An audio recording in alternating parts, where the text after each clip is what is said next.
No wonder. All right. Good to go.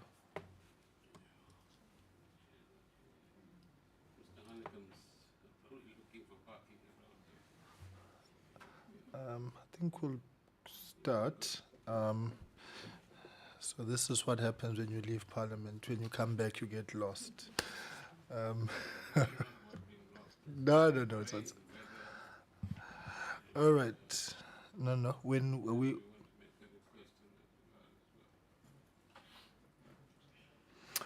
All right, colleagues, I think then let's get going.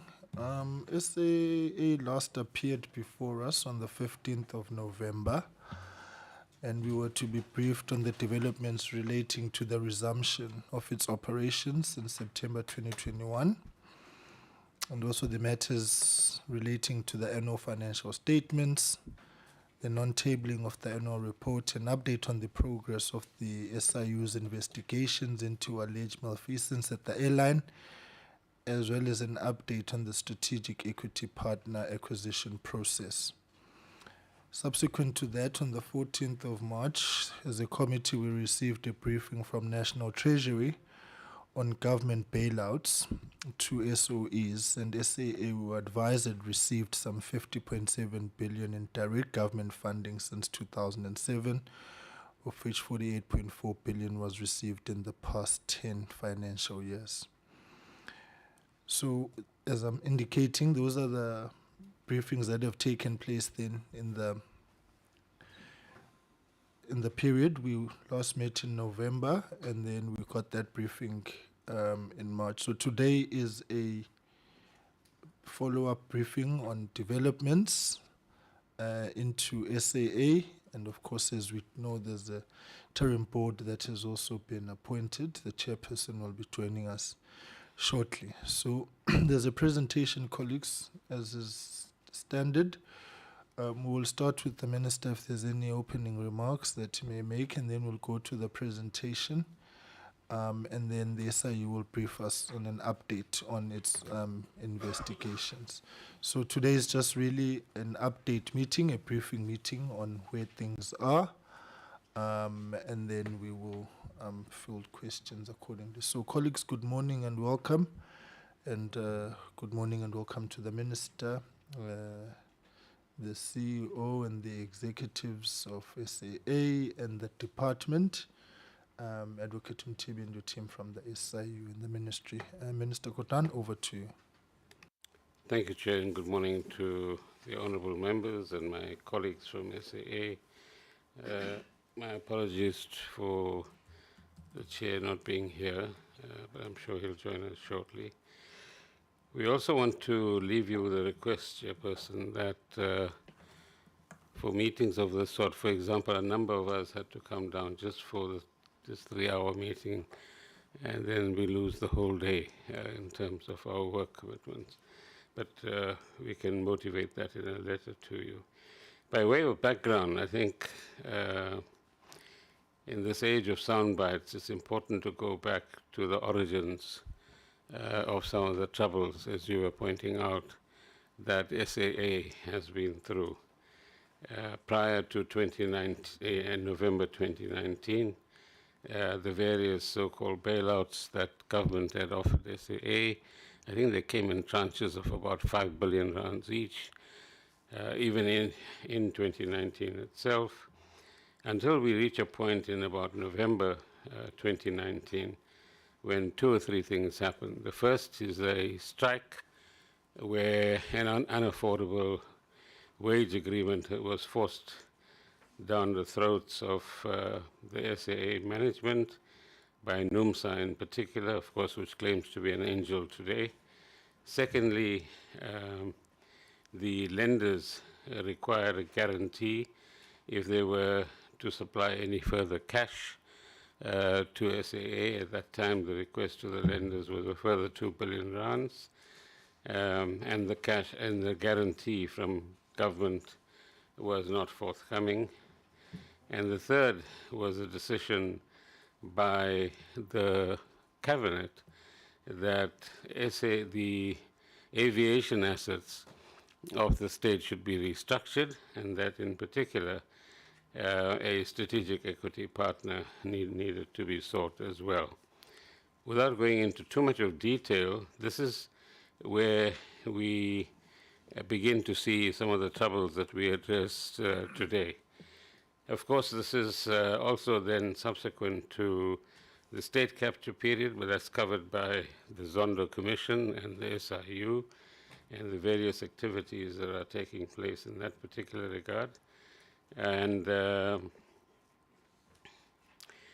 we then moved to the first week of December of 2019, when on the 5th of December, the board was about to, or 4th or 5th, suspend all flights because they essentially didn't have any cash. And if you recall, Chair, at the time, if, for example, you were in Washington, I was in London, and we had taken SAA flights, there was no way that SAA would have brought us back because there was no cash to fly people back.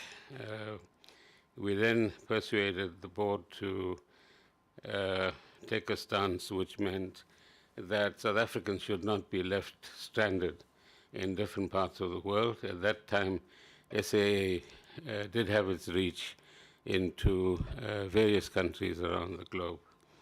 But on the 5th of December 2019, SAA's board met, and at about midnight that night, after many hours of negotiations with the lenders in particular, came to a view that it had two choices.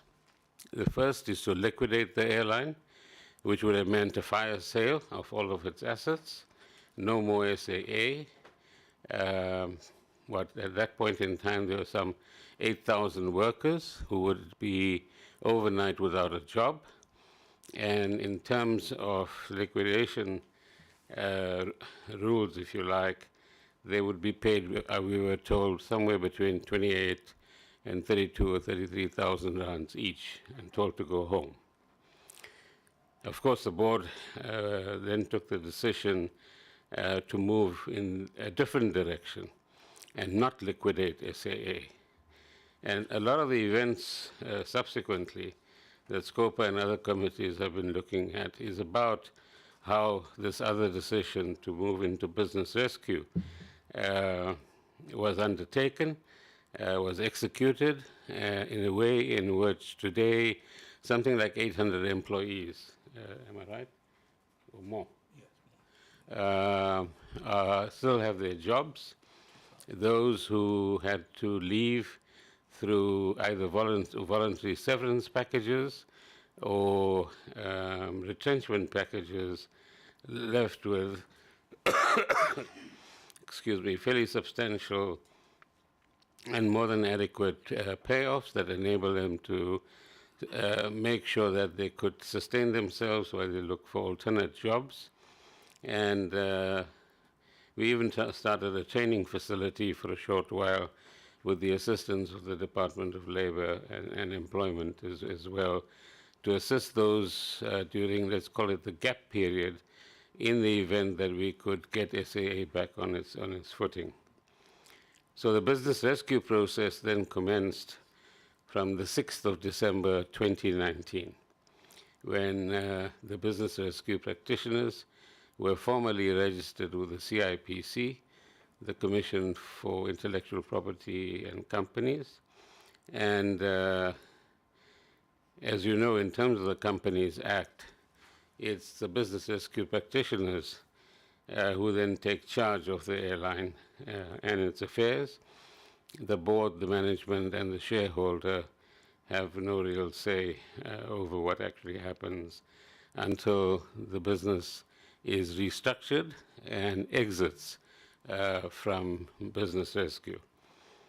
Eventually, a business rescue plan was formulated and accepted by creditors, I think in about July 2020. But you will recall, and some have already forgotten, that from about the 10th of March or so, we had COVID. And we had a level 5 shutdown in South Africa. And that is the period during which excuse me, SAA undertook, you will remember, flights to all parts of the world to bring South Africans back home, be it on the African continent, Europe, North America, and even some in South America as well. But those flights were undertaken in order to ensure, like many other countries did as well, that South Africans wouldn't be stranded in foreign territory. Because during the course of March and April, most countries locked down. There was no aviation to speak of. There was no tourism to speak of. Economies were declining, and that remained the case for some time as well. So, excuse me, we then moved to the middle of the year or thereabouts when the business rescue plan is adopted by the creditors, and creditors get a percentage or a small number of cents in the rand for every rand that is owed to them. My colleagues can give you the details of that. But it's only in September 2021 when money was made available from the fiscus for what is called the post-commencement finance, in which provision was made for 2 billion rands to restart the airline when it was appropriate. But much of 2020, the earlier parts of 2021, there was very little aviation across the world. Most companies, excuse me, took a huge knock. Many companies refashioned the internal parts of their aircraft to take cargo to different parts of the world rather than passengers. So that is how Lufthansa, Ethiopian, and many other airlines survived as well. I think it's in that context that we can then look at the presentation by Prof. Lamola. On the one hand, the impact of COVID. On the second hand, the impact of the recklessness and malfeasance that took place during state capture. And thirdly, the decline in the performance of SAA and the absence of cash within SAA itself. And in the fourth instance, the business rescue process, which got us to where we are today. So today we find ourselves in a position where at least there's some more competition in the aviation industry, locally particularly. And as SAA grows and the acquisition of the strategic equity partner is concluded, we will have even more effective competition as well. And the beneficiary at the end of the day will be the traveling consumer more than anybody else. So, Chair, with those brief background remarks, let me hand over to Prof. Lamola, and then we can take any questions you have. Thank you. Thank you very much, Minister. I just want to indicate in response to the issue you've raised about scheduling, the only dilemma that we have as committees is the hybrid capabilities are only limited to, or rather available to, 2 venues in Parliament. And due to the budget votes, we are unable to navigate that at this point. So it is a consideration that we have. It's simply a matter of that at this point we were unable to do so. But I did receive that request that you made. The only problem is that the budget votes are underway. So I'm pretty certain that as Parliament's budget is presented this afternoon, the Speaker will also make pronouncements on mitigating against that particular dilemma. So it is something that's noted. However, it's just that we as committees are constrained by budget votes. And we also want to hear the ministers giving us their budget votes as well.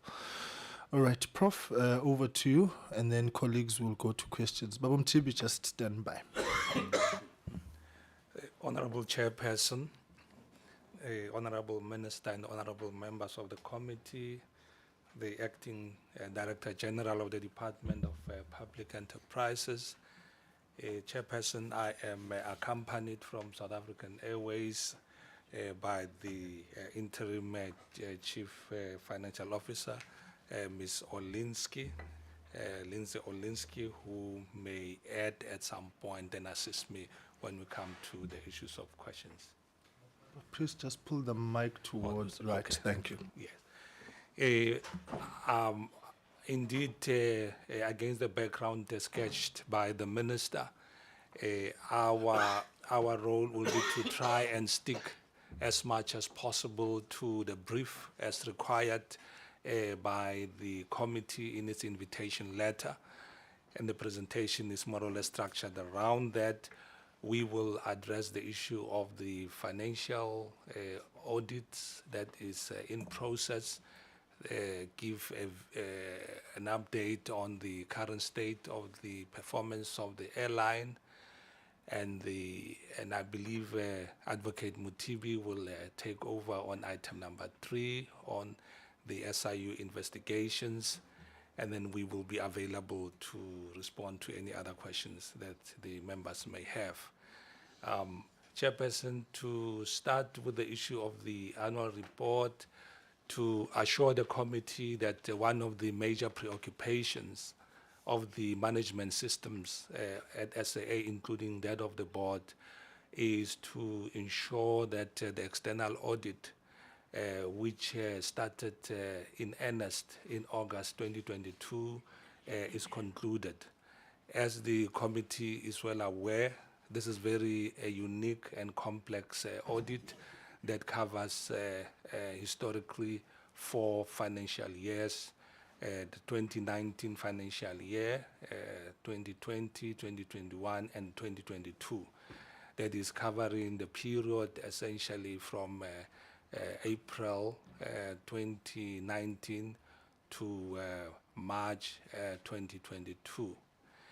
That process is well advanced. We are in a wrap-up stage of the audit, where we have an agreement with the Auditor General, who are our external auditors, that by the end of June month, the audit will be concluded, and we will be having an annual general meeting with the shareholder, upon which those historical audits will then be made public.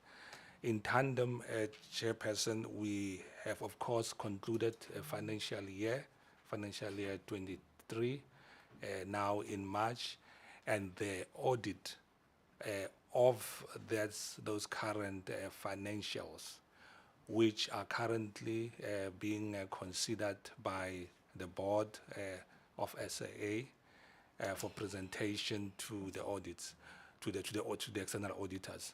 We are decisively working on ensuring that normality in the cycle of the preparation of annual financial statements and reports is returned at South African Airways, and we believe that going forward, by the end of this year, we will be back to that process.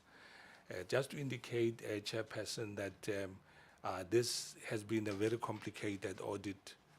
Besides the fact that it has been historical, we also had to deal with the subsidiaries, namely South African Airways Technical, Air Chefs, as well as Mango Airlines, which happens to be in business rescue. And being in business rescue without the management support team that normally external auditors will depend on. So that is what in the main has been the cause of the delays that we have had. As management and as the board, we have been under tremendous pressure from the shareholder in ensuring that we complete this, and that we convene an AGM where the board will be reporting to the AGM on the performance of the company. Further on, Chairperson, against the background of the minister, as the management of South African Airways, we talk about South African Airways version 1 and South African Airways version 2. South African version 2 seeks to indicate a cultural and a paradigm shift on how SAA is understood and the strategic moment that SAA is in as it arises out of business rescue that is being restructured for a long-term sustainability with the strategic equity partner as has been decided by the shareholder. So we have in version 1 a South African Airways that is being rebuilt, which is in transition and which is trying in all its ways to be compliant with the various standing regulatory rules of the Public Finance Management Act and the intention in government widely post the Zondo Commission to ensure that SAA is a different and a capable company. On the operational level, we are emerging, of course, with a smaller South African Airways, where South African Airways used to have about 60 aircraft, to where we are currently have been flying between about 7 aircraft. And that has created a challenge in terms of what we call the scale of our operating model. The aviation industry, airline industry in particular, has recovered robustly out of the COVID pandemic beyond what was initially projected by various experts in this industry.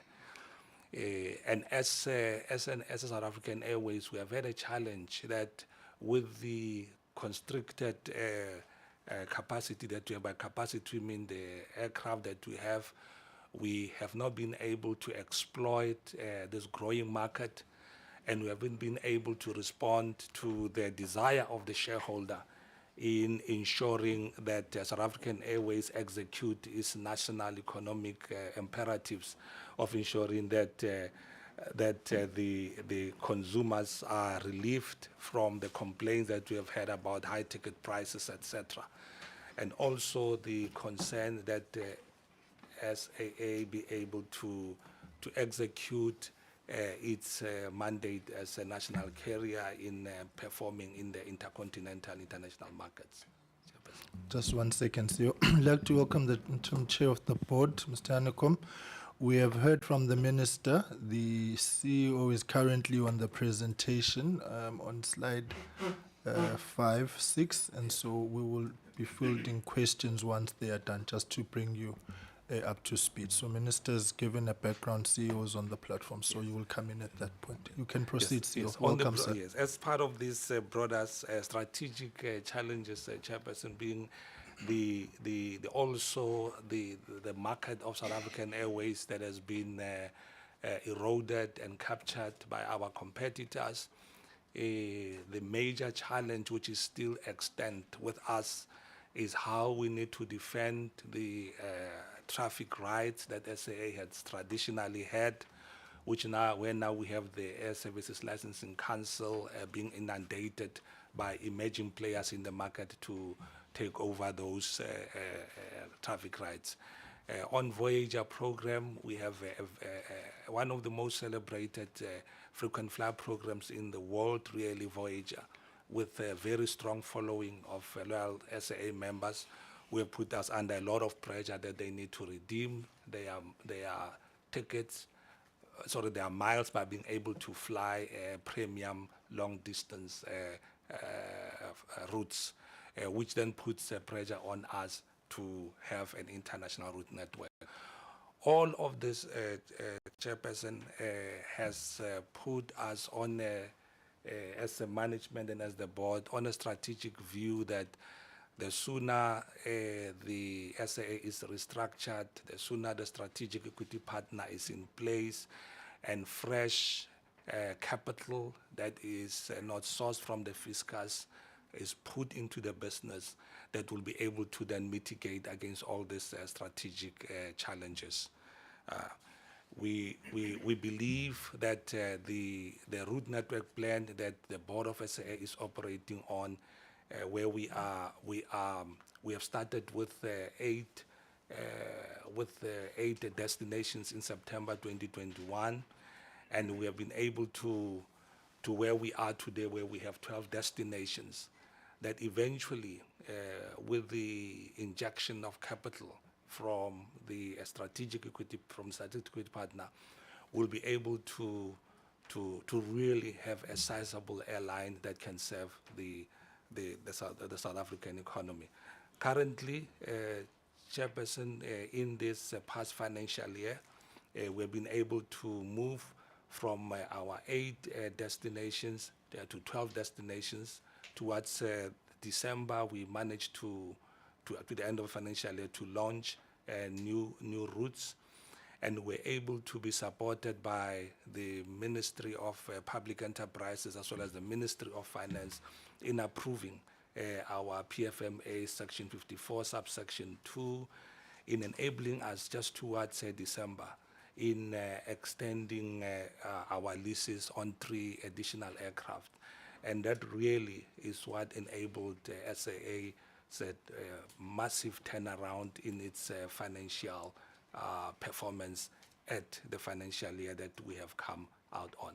We have a budget that we're executing currently, with the corporate plan that has been prepared, that has been submitted according to PFMA regulations to the department and the Ministry of Finance.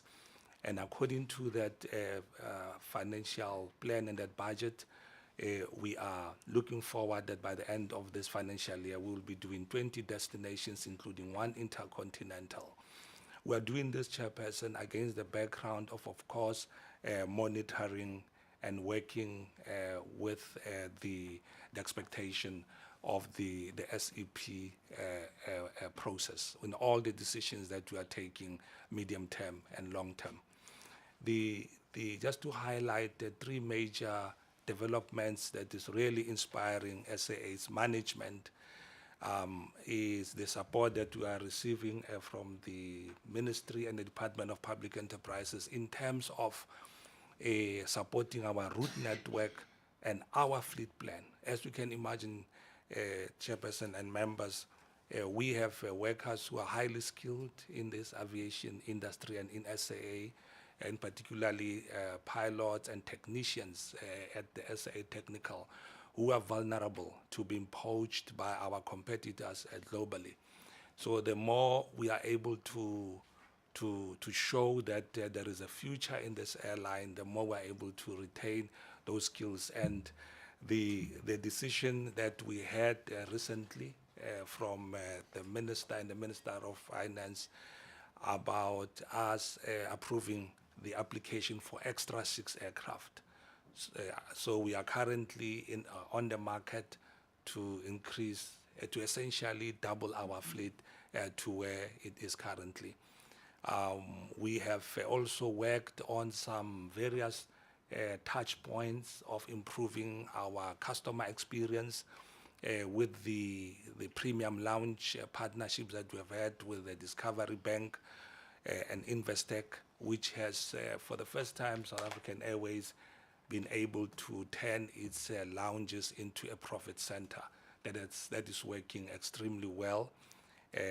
We are just at phase 1 currently of that refurbishment.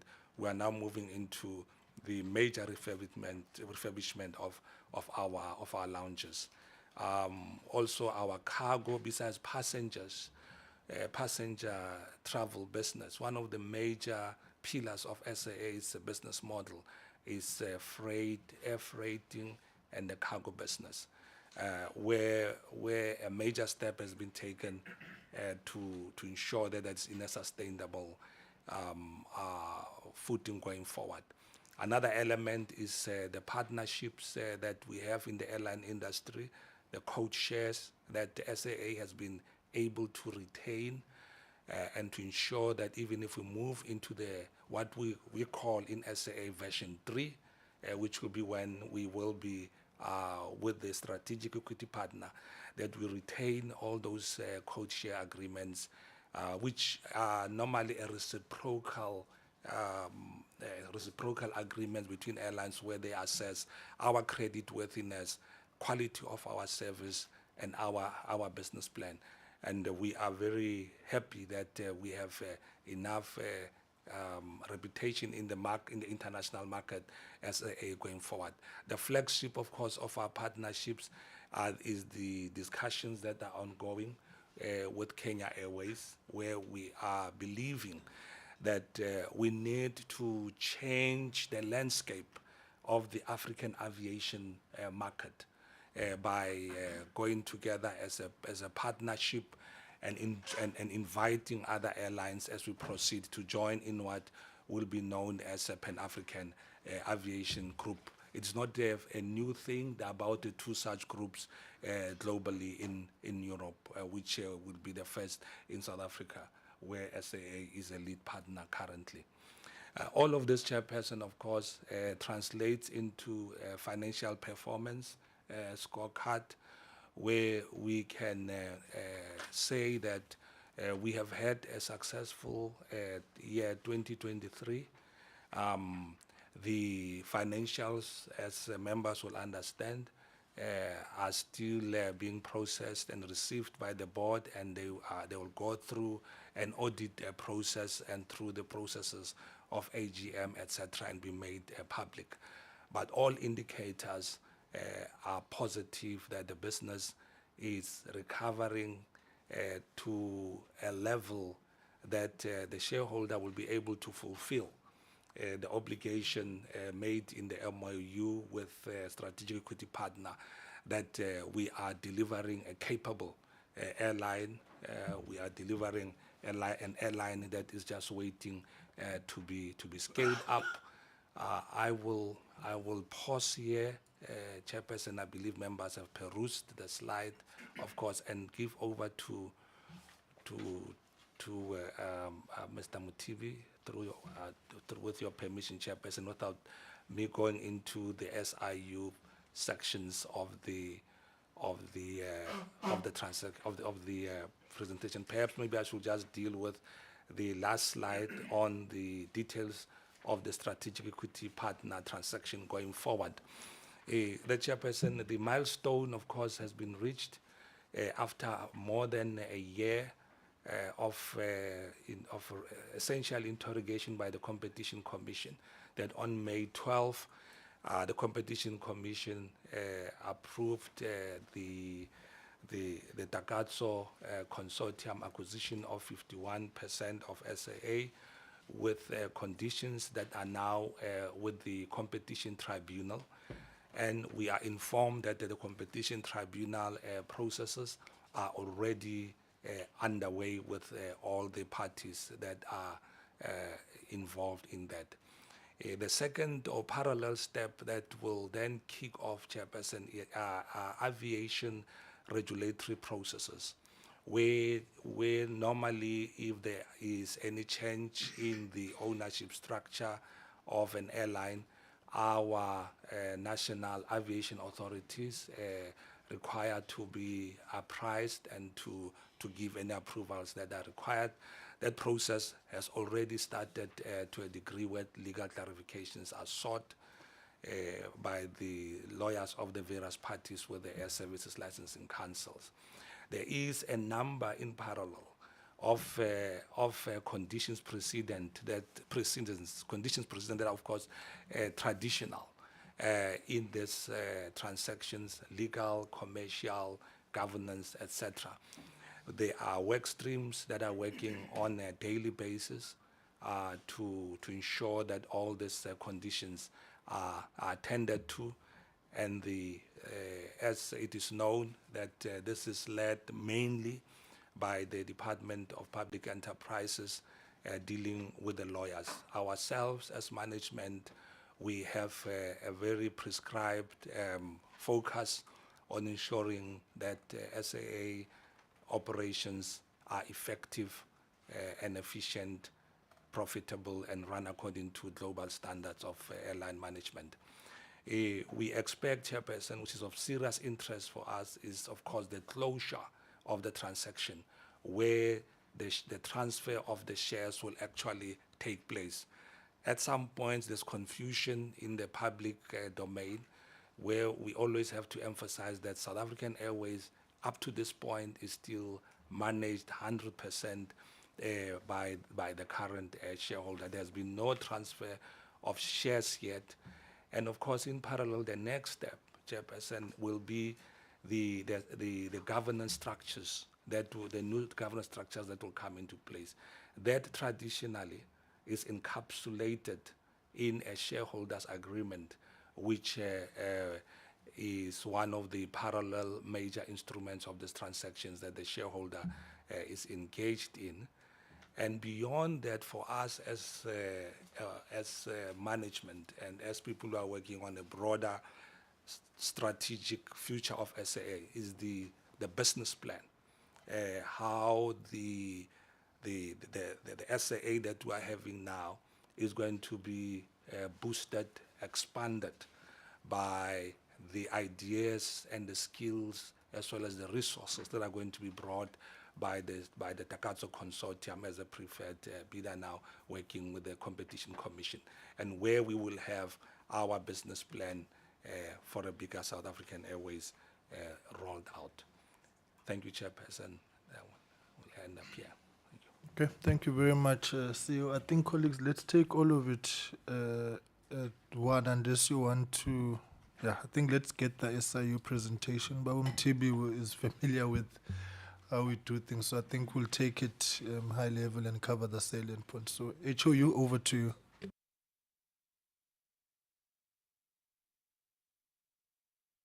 Acting DG, may I effect a reshuffle there of some sort so that the SIU can plug in? No.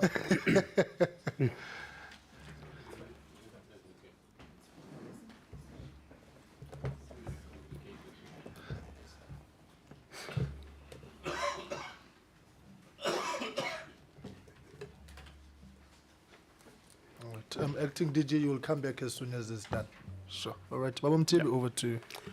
No, thank you, Honorable Chair and honorable members. Good morning. I also greet and acknowledge the Honorable Minister and the Chair of the Board, Mr. Hanekom, CEO of the SAA, and my colleagues from SA as well, and the department, well, the acting DG. Chair, from my side, or from the SIU side, I'm joined by Mr. Lacheto, who will be running the presentation. He's the Chief National Investigating Officer accountable for this investigation. We're also joined by Mrs. Zodwa Klesibe. She's the provincial head in the Eastern Cape, but she's the lead investigator in this investigation. Also, Ms. Tobeka Mazwi. She's also based in Gauteng. She's the acting head of investigations there, but also assisting in this investigation. But of course, there's the whole team on the ground that's doing the investigations. If you can just page on, Mr. Lekgetho, there's a presentation outline, which we'll really not spend a lot of time on. And then the next one is the legislative mandate, which the committee is well aware of. The next one is the skills which we deploy at SIU to ensure that we crack most of these complex investigations. I need to just add that we have increased the accounting forensic accountants so that we can continue to bring out the expected outcomes. This next slide on the outcomes, Chair, if I spend just a few minutes for the benefit of those who may not be aware of our methodology.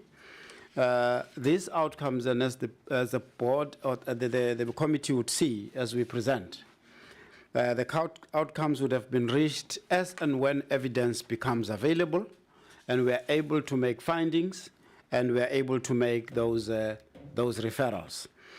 Starting from the civil litigation, when we find that there's irregularities relating to particular processes, particularly contracting processes, we then take decision to institute civil litigation to recover or any other losses that the airline would have lost. The disciplinary actions, and you'll see as we present now, that it appears that most of those who are pointed to by evidence have largely left the airline. But I want to assure the committee and the minister and the chair of the board chair that those who left the airline, it could be by any other process, but evidence points to them.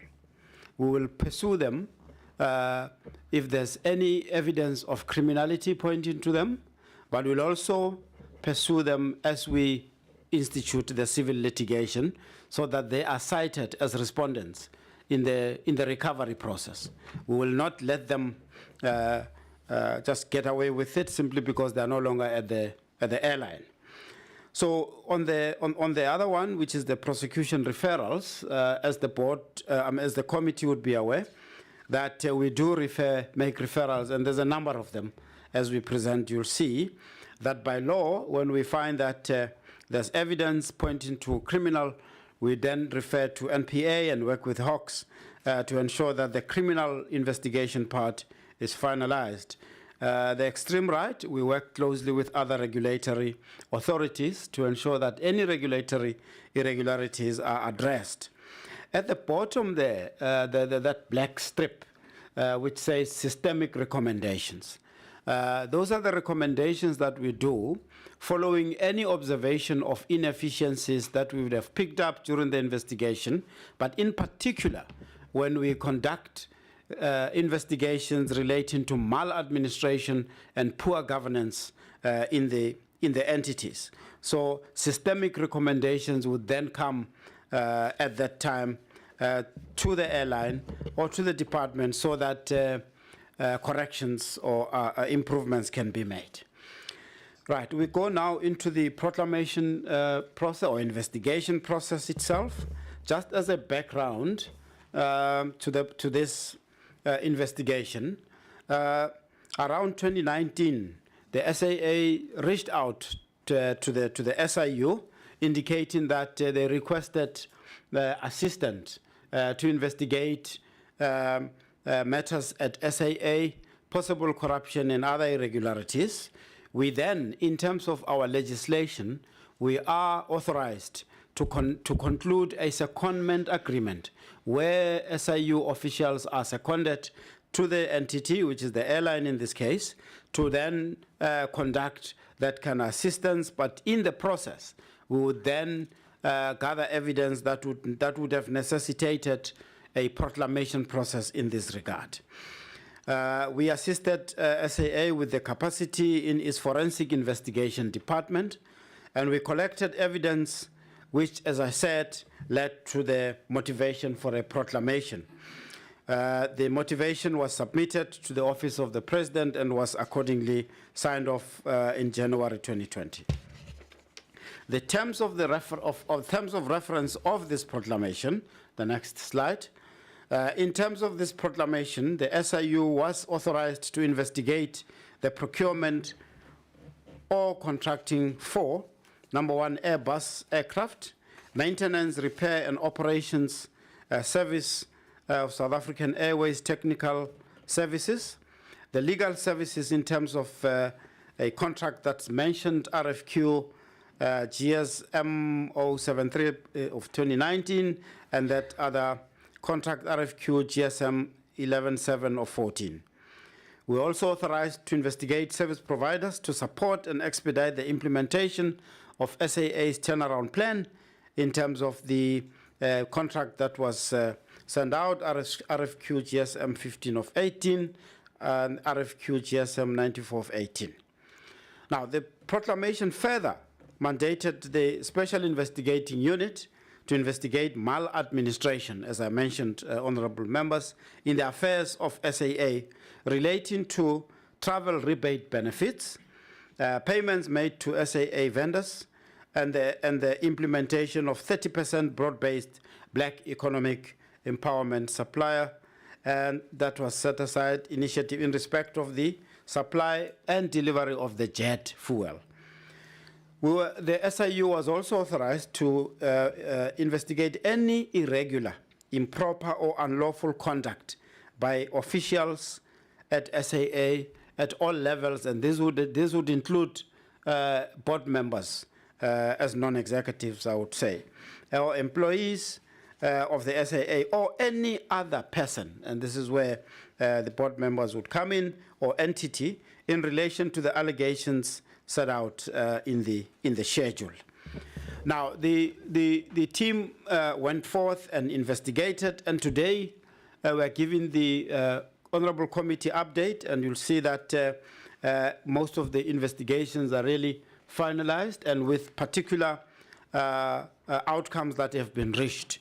In this case, I'm going to now just request Mr. Lekgetho, who is overseeing the investigation, to present the outcomes of the investigation, and then I'll come in probably at the end when we deal with some of the new allegations that we have received. Thank you. Thanks, Advocate. Let me acknowledge the Honorable Chair, Honorable Member, and Honorable Minister, the Board Chair, and the CEO, and the DG, and everybody present. In terms of this investigation, it's ongoing, and some of the focus areas are already completed, and they will be reflected as I present. When we start with the first one, which is the focus area number 1, where we look at the turnaround strategy, there we look at the issuing of the RFQ with a required response time of 3 days, and only one bidder responded, and there was no adherence to SCM policies and procedure. In terms of finding for this investigation, the investigation is completed, and there were non-compliance with PFMA and SCM policies and procedure, as well as the Treasury regulation and practice notes. And the value of the contract is 170 million. And during the secondment, SIU recommended the cancellation of the contract, which was done by SAAE, which resulted in the saving of 130 million. And in terms of the outcome, there was one criminal referral which was sent to the Hawks, and civil recovery, AFU is involved in the civil litigation to recover a potential amount of 40 million. And there's a saving of 130 million, which was not paid because the contract was cancelled. And disciplinary referrals, we couldn't do it because all the officials left the employment of SAA when we conducted the investigation.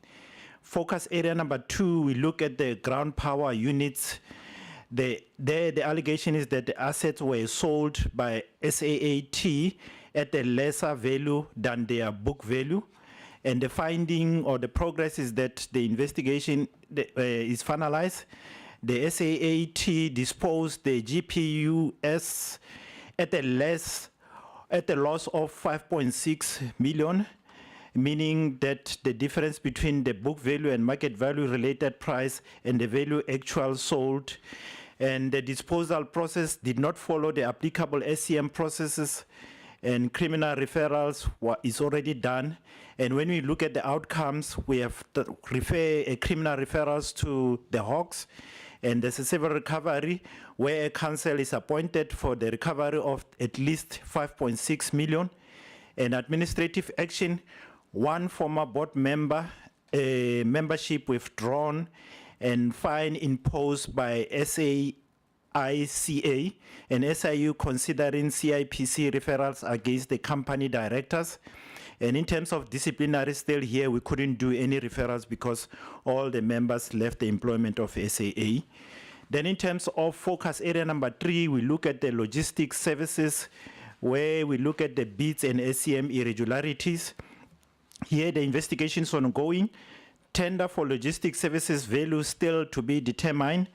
One company was awarded a tender, although their bids document seems to be non-responsive, seems not to have capacity to fulfill the bid specification. The decision to award this company was later amended.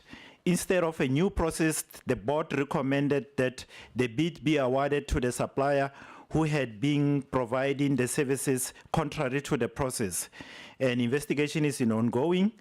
And in terms of the outcome, we have done criminal referrals to the Hawks, and we are to refer additional evidence of corruption, which mostly likely to be the entities or individual and one former official.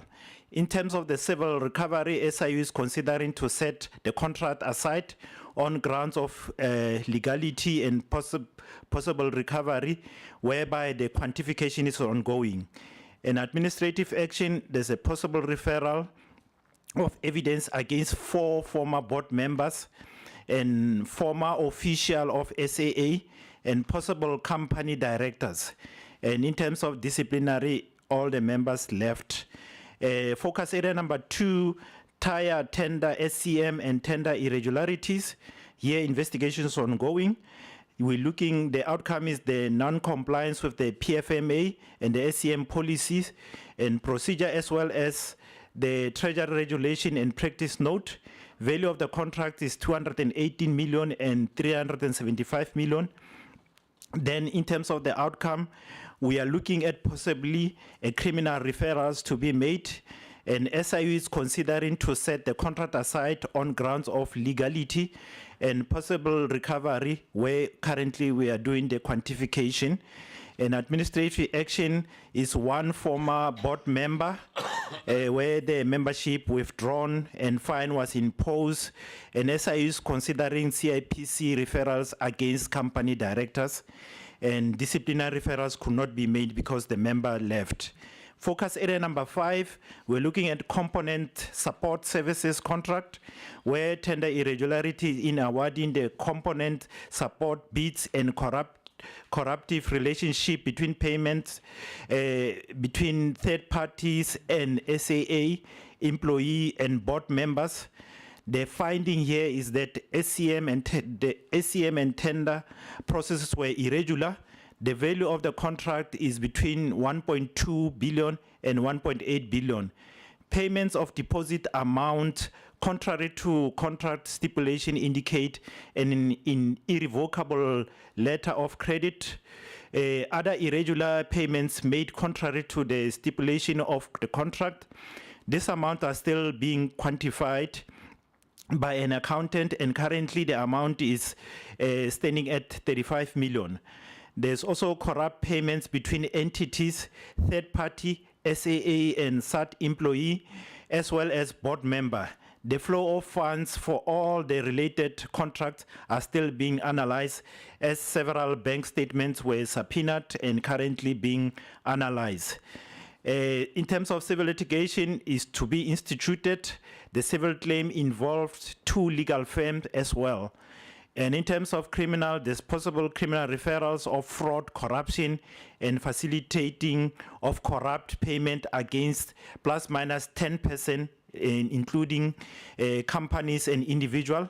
And there's also civil litigation that is to be instituted, and there's a possible amount that is to be recovered exceeding 1 billion. And in terms of administrative action, there's also membership withdrawal and the fine imposed against 1 board member. And there's also possible referral of evidence against former board members and company directors to CIPC. And refer evidence of misconduct against 3 attorneys, that is 2 firms, to the Legal Practice Council. And there was also no disciplinary action that could be taken because the members left. And focus area number 3 is paint tender, where we're looking at the tender irregularities. Here, the finding is that tender irregularities, which include the non-adherence to compliance with the PFMA, SCM policy, and Treasury regulation, and criminal referrals. The tender value was standing at 19.2 million.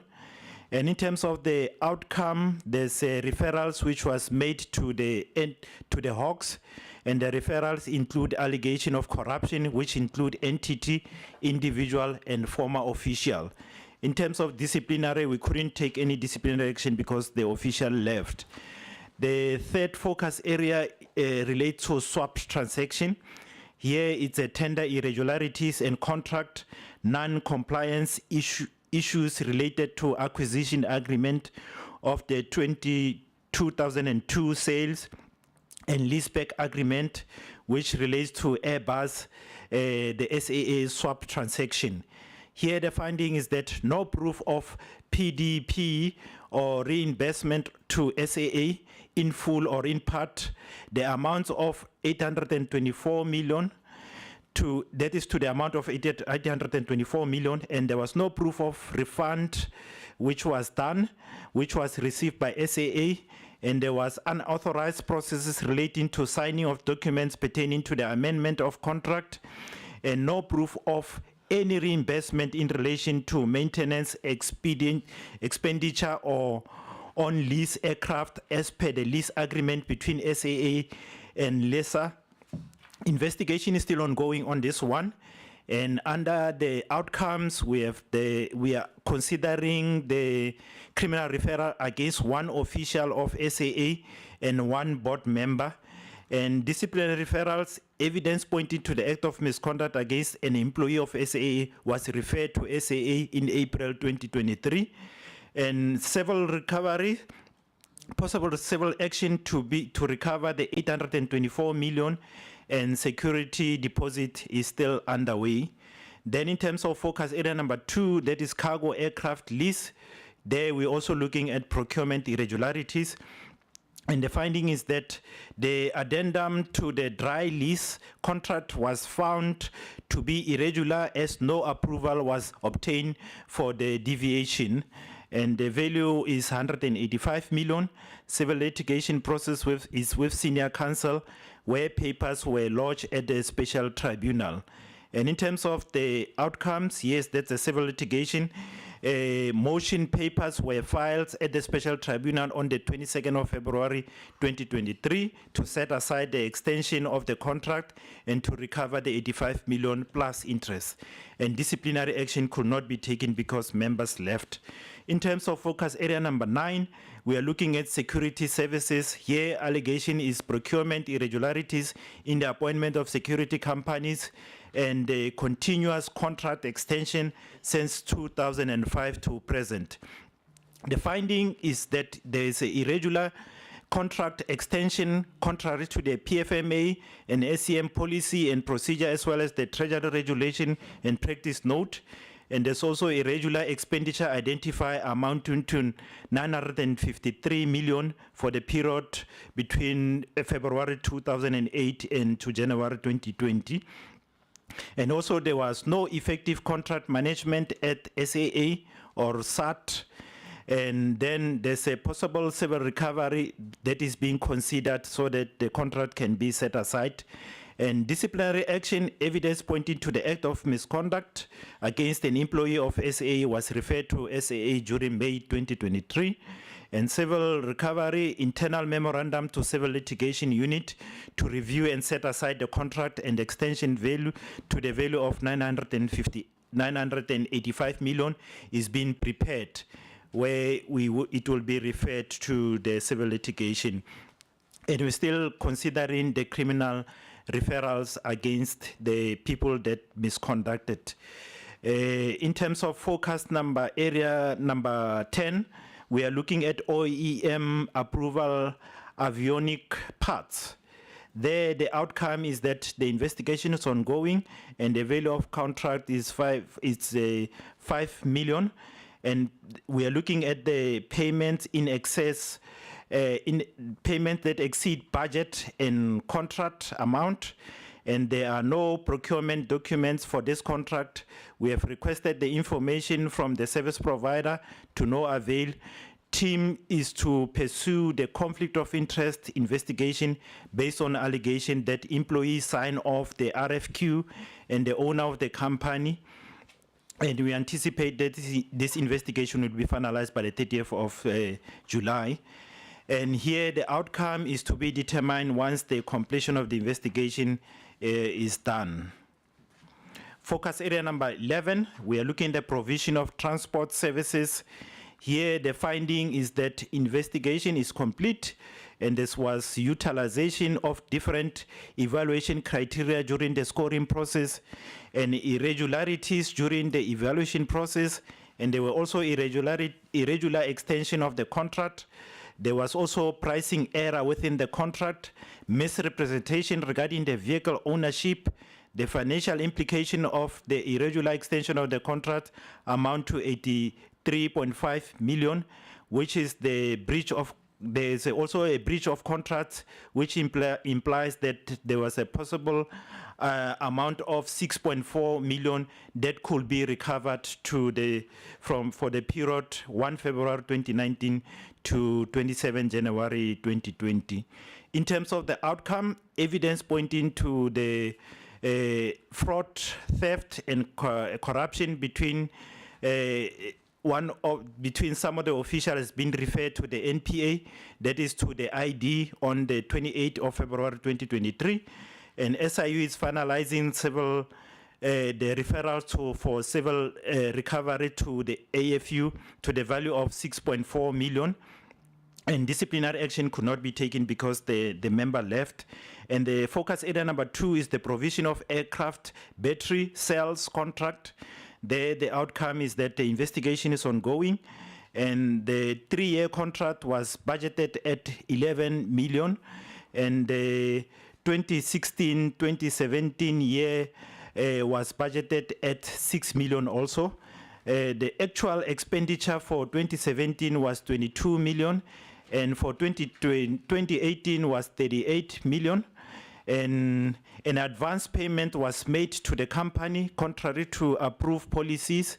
A number of payments were processed in terms of the RFQ, yet the amount exceeded the approved threshold.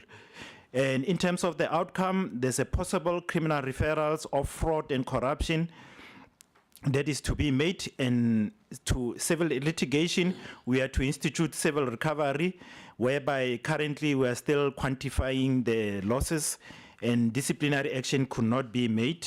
In terms of focus area number 13, we are looking at the provision of transport services, that is number 2. Here the progress or finding is that there was irregular scope change that occurred during the contract period, and the approved amount for the period of March 2016 to 31 October 2016 was 3.6 million, but 21 million was paid. There's a possible irregular payment of 15 million, and the investigation is still ongoing. And in terms of criminal referrals, we're still determining the liability.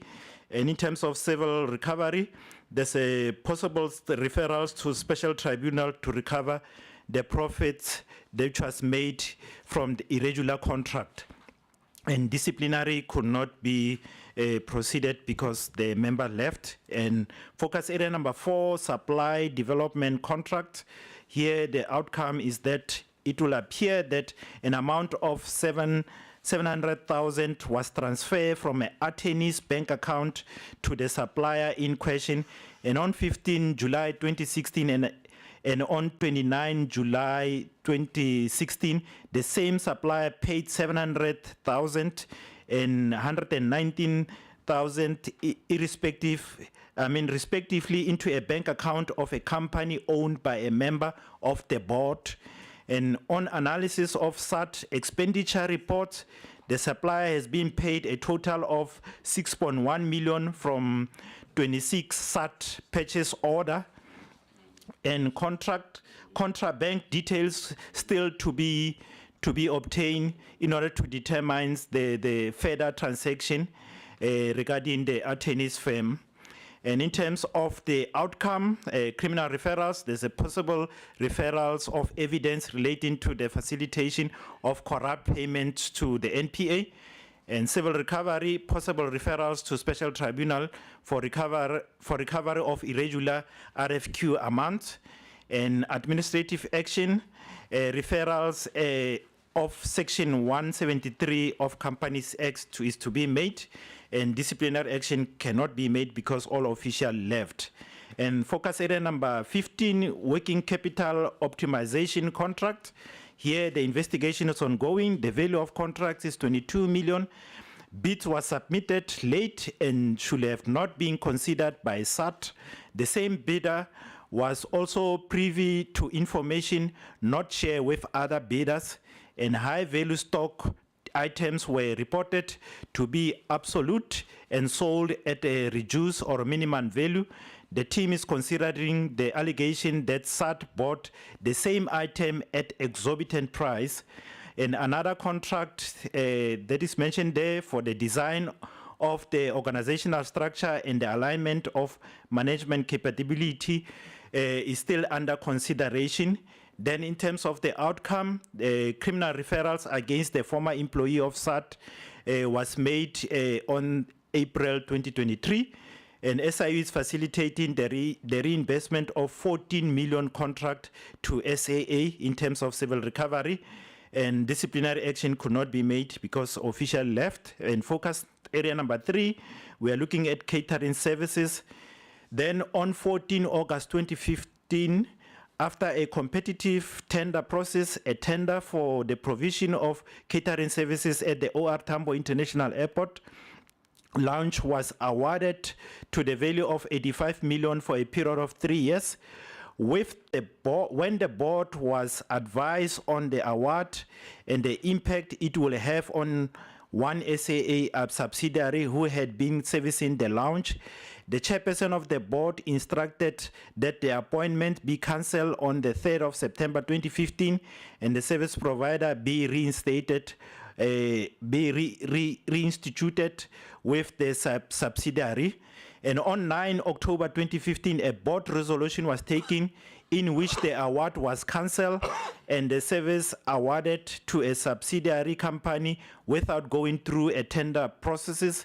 This one, the investigation is still ongoing, and criminal referrals is still under consideration together with the civil recovery, where we still quantify and investigating to see where the liability lies.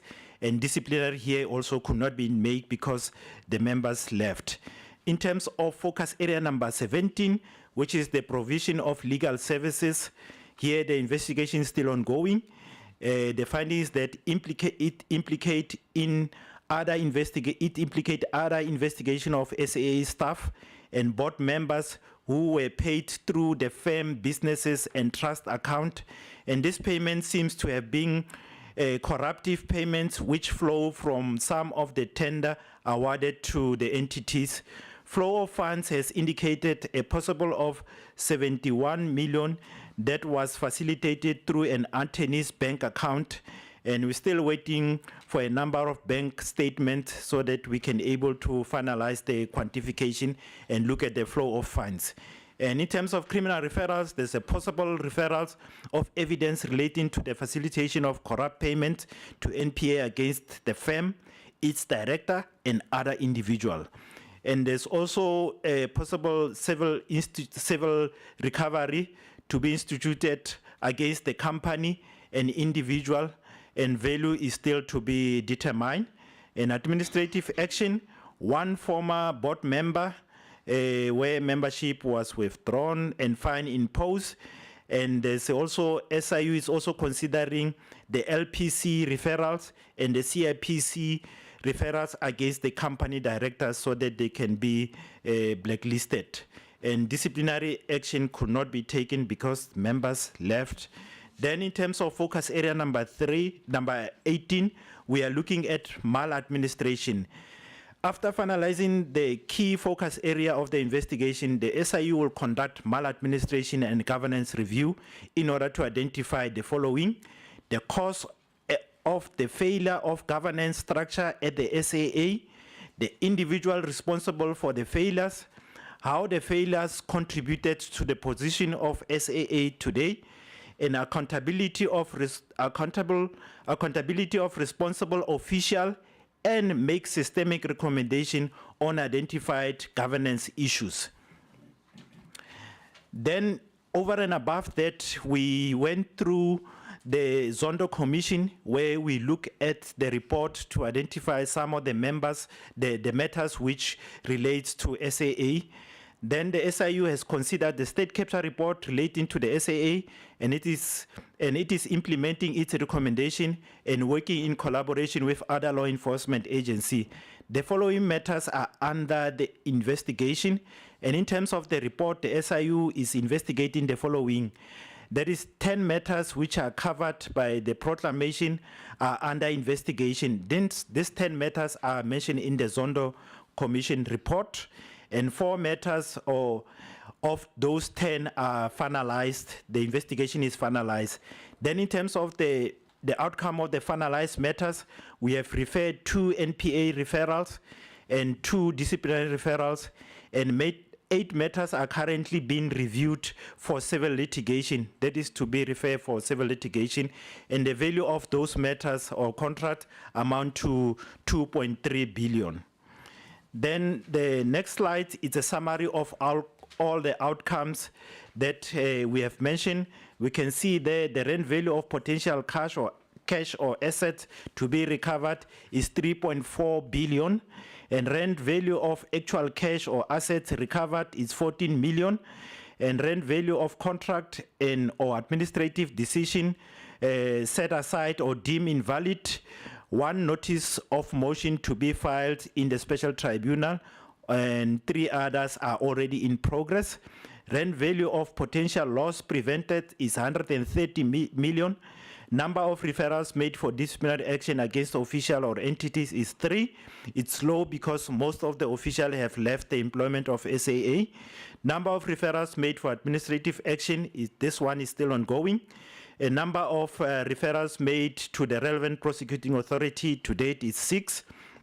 Number of investigation closed under the published proclamation is 3.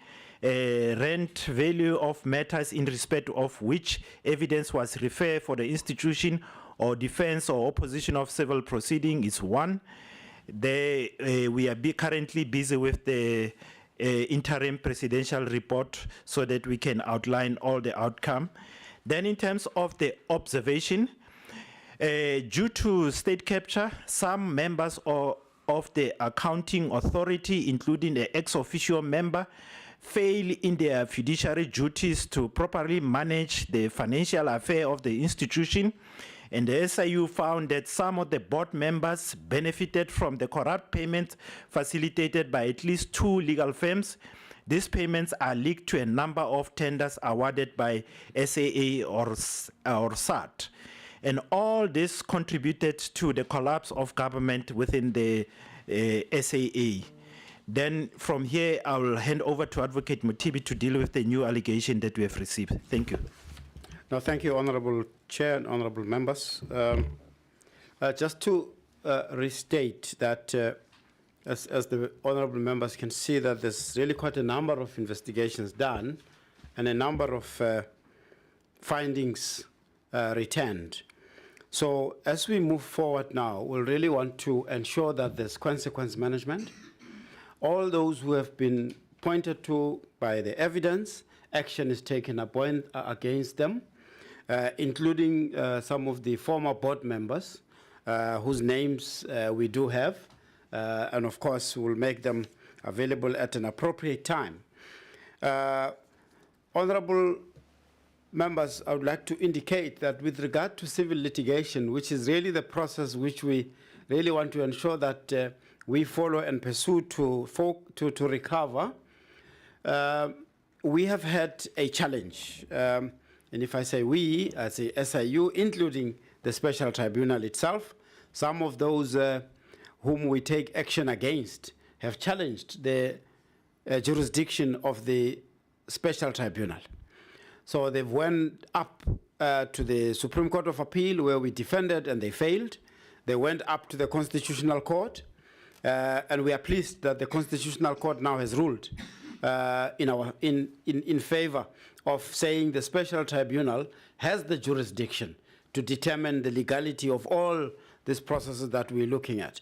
So that challenge may have had an impact of slowing down some of the matters at the special tribunal. But since this judgment, we'll now see most of these processes now unfolding and unfolding quickly for recovery purposes. We thought it appropriate, Honorable Chair and Honorable Members, just to indicate that as we were investigating, the team received the new allegations, and those new allegations refer to the Takatso deal, and this allegation, when we received the allegations, we've got a comprehensive governance process at SIU that takes into account the allegations, process them appropriately, contact the relevant state institutions, and to ensure that at the end of the day, we have allegations that fall within the mandate of SIU before we prepare any proclamation that can be signed. So this will follow the same process to ensure that it's looked at appropriately. There were other allegations that the teams received relating to the use of SAA aircraft to fetch vaccines. Yeah, on this one, the allegations was saying, was there any processes followed and was there alternative method available for the delivery of vaccine in a cheaper or less expensive way, and the price of vaccines and the cost of the transportation. In this one, followed again the same process of assessing them. As we said there in the last bullet point, that the team is in the process of still locating relevant documents, and at this stage we will provide any outcome of the assessment process at an appropriate time. We have contacted the department.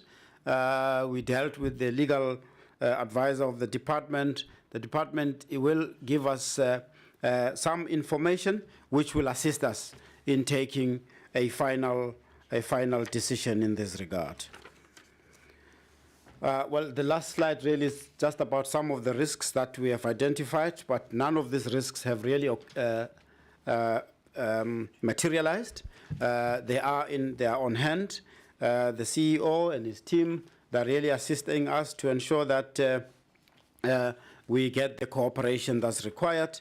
In areas where there are there's deliberate non-compliance or non-cooperation, we then resort to the powers that we have in terms of search and seizure and so on. But this has really not occurred as yet. Thank you very much, Honourable Chair and Honourable Members. Siyabulela kwakhona. Right, our tool 2 is we're going to start with Ubabo Somyo, whom I will request once he's asked his questions, we put responses. He is chairing a mini plenary of the budget votes, and so we'll be excusing him once he's done. So we will take his set of questions first and then give responses. And I know that, Mr. Chairperson, if there's anything you'd like to add, please join in on the responses that will be provided. So let's go to Babu Somyo first, and then Honorable Lee, stand by. But thank you very much, Honorable Chair. Good morning, colleagues. Good morning to the Minister and the Department, Acting DG, the Chairperson of the Board, Munir Hanakom, Mohandet. Good to see you. Yeah, the head of SIU and the entire unit, the officials, our officials. I've listened into the reports, both reports. There are some comforting areas in as far as the presentation on the SAA is concerned in terms of the progress which has been outlined, and there are a few areas of discomfort as well in terms of that presentation. One of those, there's a reference on the purchase of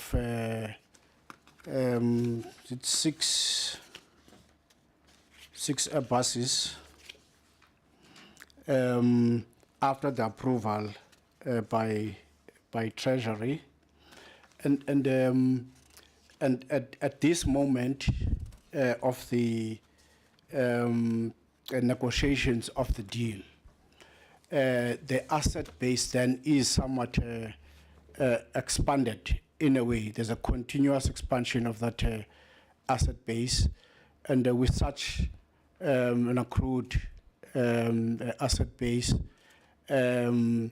where do we stand currently in terms of the assessment of SAA's asset base? Secondly,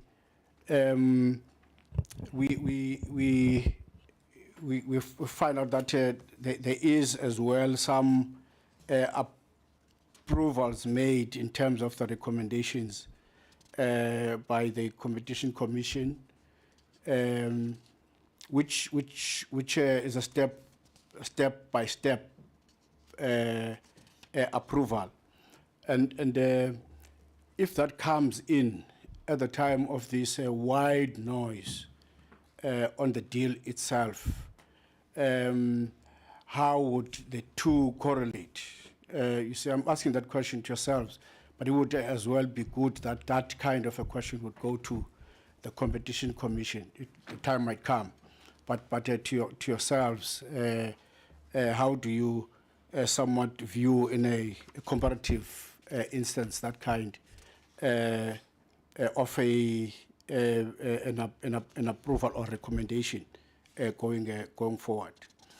The third area is the area which equally goes to the SIU, which says in terms of your new areas, the same deal is under your eye, and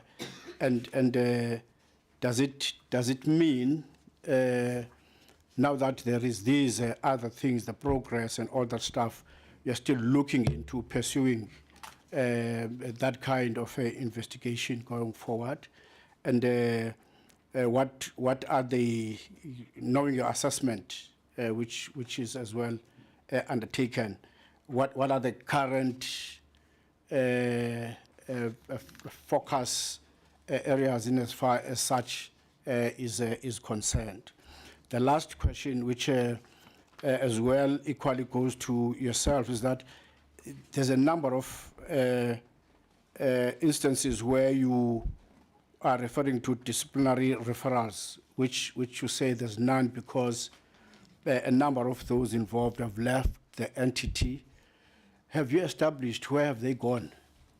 Is there any way that you would have established that so has gone? I'm asking that question with interest because some of them might have been absorbed in various other state-owned entities, or they are in government as we speak. So they are enjoying their time after messing up, you see, in as far as this entity is concerned. Has there been any an established track of where such individuals would have somewhat gone after this kind of an indication as far as the investigations are concerned? Thank you very much, Honorable Chair. Thank you very much. Can we get responses to that?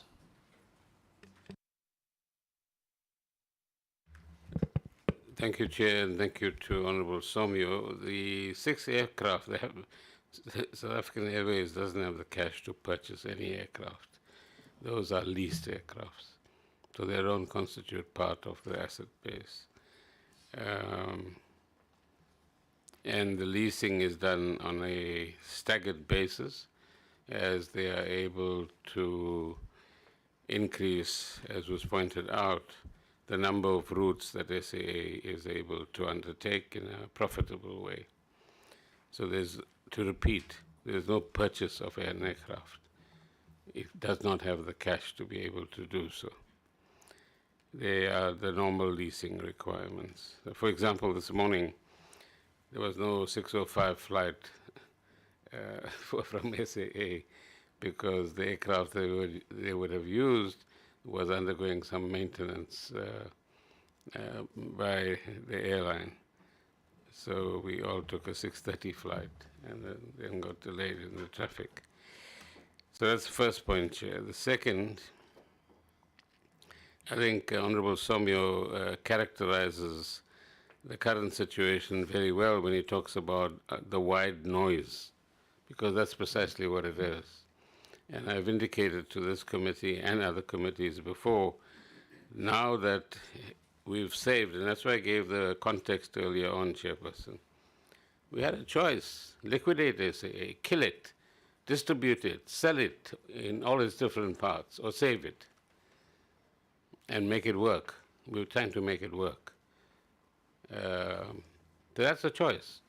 So, and it was happening in the middle of the pandemic. It wasn't happening in a normal environment as well, which we tend to actually forget. And today, they would be competitive. Well, if you look at the list of people who would want to make representations to the competition tribunal, I haven't seen it, but I've just heard anecdotes about it, you'll get a sense for competitors who want to make sure SAA doesn't move into the SCP direction, and disruptors who want to, for one or other reason, not make this deal work, so that what appears to be a reasonably working airline now, which requires further cash injection before it can expand its number of routes, can now be put into somebody else's pocket. So the relentless push for further corrupt deals in this regard is still pretty much there. And to the best of our ability, we're going to make sure that it doesn't happen in that way. So the competition tribunal processes will continue, and unless something fatal comes up, those processes will be concluded as well with our participation and the participation with of SAA. The rest of the questions, Chair, are directed to Advocate Motibe. And as a preface to that, let me say that those who don't want this airline to work are using every single forum possible and available in order to create some doubt about one or other matter. And again, I mean, the choice we have is liquidate SAA. Break it up into its pieces. Let it be available to all those hungry people who believe that one or other part of SAA is going to give them some value, or make it work and increase its footprint, employ more people, become an airline that has a presence. When you look at the tarmac this morning at OR Tambo and see particular airlines operating, all those used to be spaces occupied by SAA at one point in time. It's all gone during this particular period. Thanks, Chair and the Minister. So I'll hand over to Advocate Motibe. You know, before that, unfortunately I have to leave.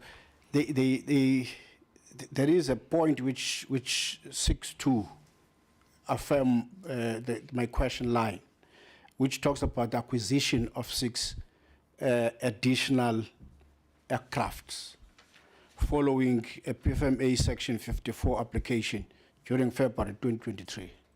And that is a bit emphatic even in terms of your actual writing. That's why I'm asking the question as to, are you adding on your asset base in terms of what you have reported to us in as far as that line is concerned? What we're doing, Chair, is distinguishing between different forms of acquisition. I can acquire something from you in the sense that I borrow it for a short while. I can acquire something to buy it, and I can acquire, in this instance, to lease it. But leaving the word acquisition, which might create the wrong impression. At the moment, it's about leasing. I think that should be That's a fair feedback. Thank you. Okay. It's fine. I'm sure the chair of the board will add to that. He spoke to this earlier on this month about the issue of the additional aircrafts. All right, let's get further responses. As I said, we will excuse Babusoma purely because he's chairing a mini plenary of a budget vote this morning as well, and so that's why he's got to. Over to you, Babusoma. On the allegations, my colleague, Ms. Khasibe, will just give a high-level details of the contents of the allegations that we received, and the team is working on that in terms of assessing those allegations. Okay, thanks. Sure. That's fine. Thank you, Chairperson. Chair, honorable members, Minister, the Chairperson of the Board, Acting DG, and the CEO, our colleagues, good morning. Chair, just to respond on the issue of allegations, yes, indeed, we did receive allegations on the Takatso deal. Mainly, it's more on the interference in the process, in the administrative process of the department, in arriving or selecting the final company that was awarded. That's basically that. But our scope in terms of our focus area is very wide, Chair. What we've reported today, it's just the matters that we are focusing on right now. We've got about 101 matters, that just the contracts that we are investigating, and then we also have 42 aircraft leases that we are also looking into. So those matters we have not reported because our proclamation is quite broad. So we could not just focus on everything at once. So in terms of then the officials of SAA that have left the system, we are continuously doing searches on them. We are continuously profiling them to see if they have now been appointed in other state institutions. If that is the case, then we follow them, and then we refer disciplinary referral against those members in the institutions where they are currently working. Thank you, Chairperson. I think I'm covered. Okay. Thank you, Chair. All right. Let's go to Mazamban. Honorable Liz. Thank you, Mr. Chairman, and good morning, Minister Gordhan. Prof, I've said good morning to you and your team, and a very good morning to you, Mr. Hanekom. Well, in our previous lives, we did refer to each other by first name terms, but this committee seems to not look at that as favourably as we did in our previous life. But Derek, nice to see you. And we'll issue a waiver to this new to this reunion. Yes. So yeah, good. Mr. Chairman, I think the kind of white noise that Minister refers to and what Honourable Somya was referring to really is around this Takatso deal, which is now nearly 2 years, I think, down the road. And they seem to be stumbling blocks. Now, one of the things that has recently come up after the Competition Commission's recommendations is that the minority shareholders are not going to go easily, and they're going to the tribunal, and there's suggestions that the state might have to buy them out. So my first question really is that is this something that is being considered to make the deal go through, and if so, what kind of value are we going to have to look at? I mean, we sold the 20% of the 51% to the minority shareholders for R8.16, but the value now of the airline after liabilities have been cleared is anywhere between 3 and 10 billion, depending who you're talking to. So it's even that small minority shareholding could be a lot of money. So are we considering it? And if we are, what sort of money are we looking at?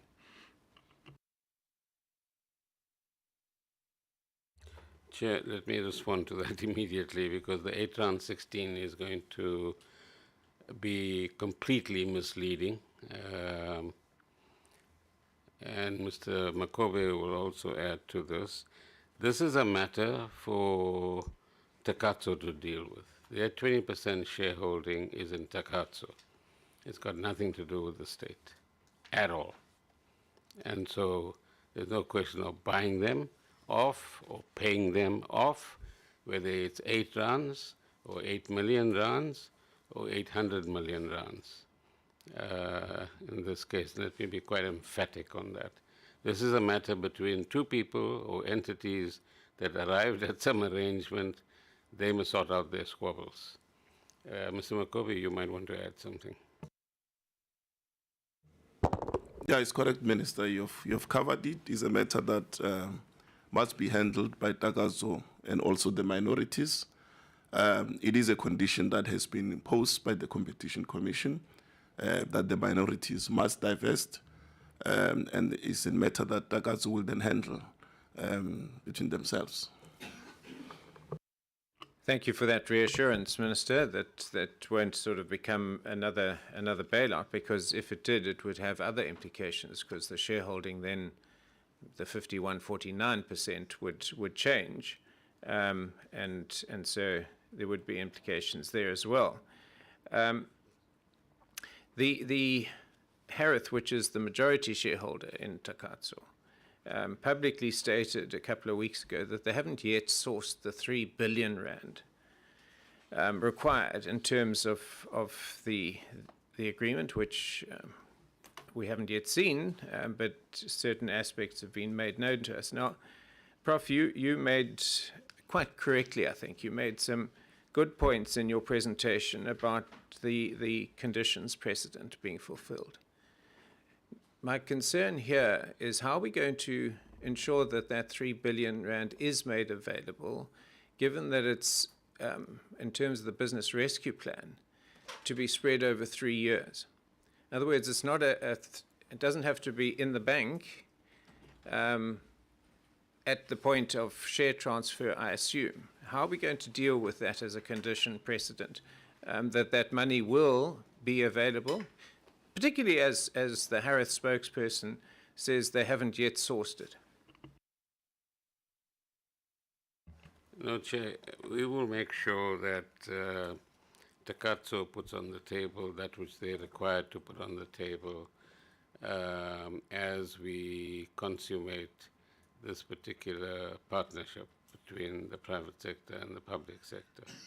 So all of those issues and concerns that might or might not exist will be dealt with in that process once we go past the competition tribunal stage of the matter. So as far as we are concerned, we have the assurance that the money will be there. It will enable the airline to spread its wings, so to speak, acquire more aircraft, either through leasing or other mechanisms, take on more routes, provide more competition to those who have filled up the vacuum, while SAA and SA Express and Mango are not flying to the particular routes, and charging ridiculous fares in the process as well. So in a very odd way, SAA will be providing the competition that's necessary to reduce the fares so that, as I said earlier on, the traveling public can actually benefit. Thank you.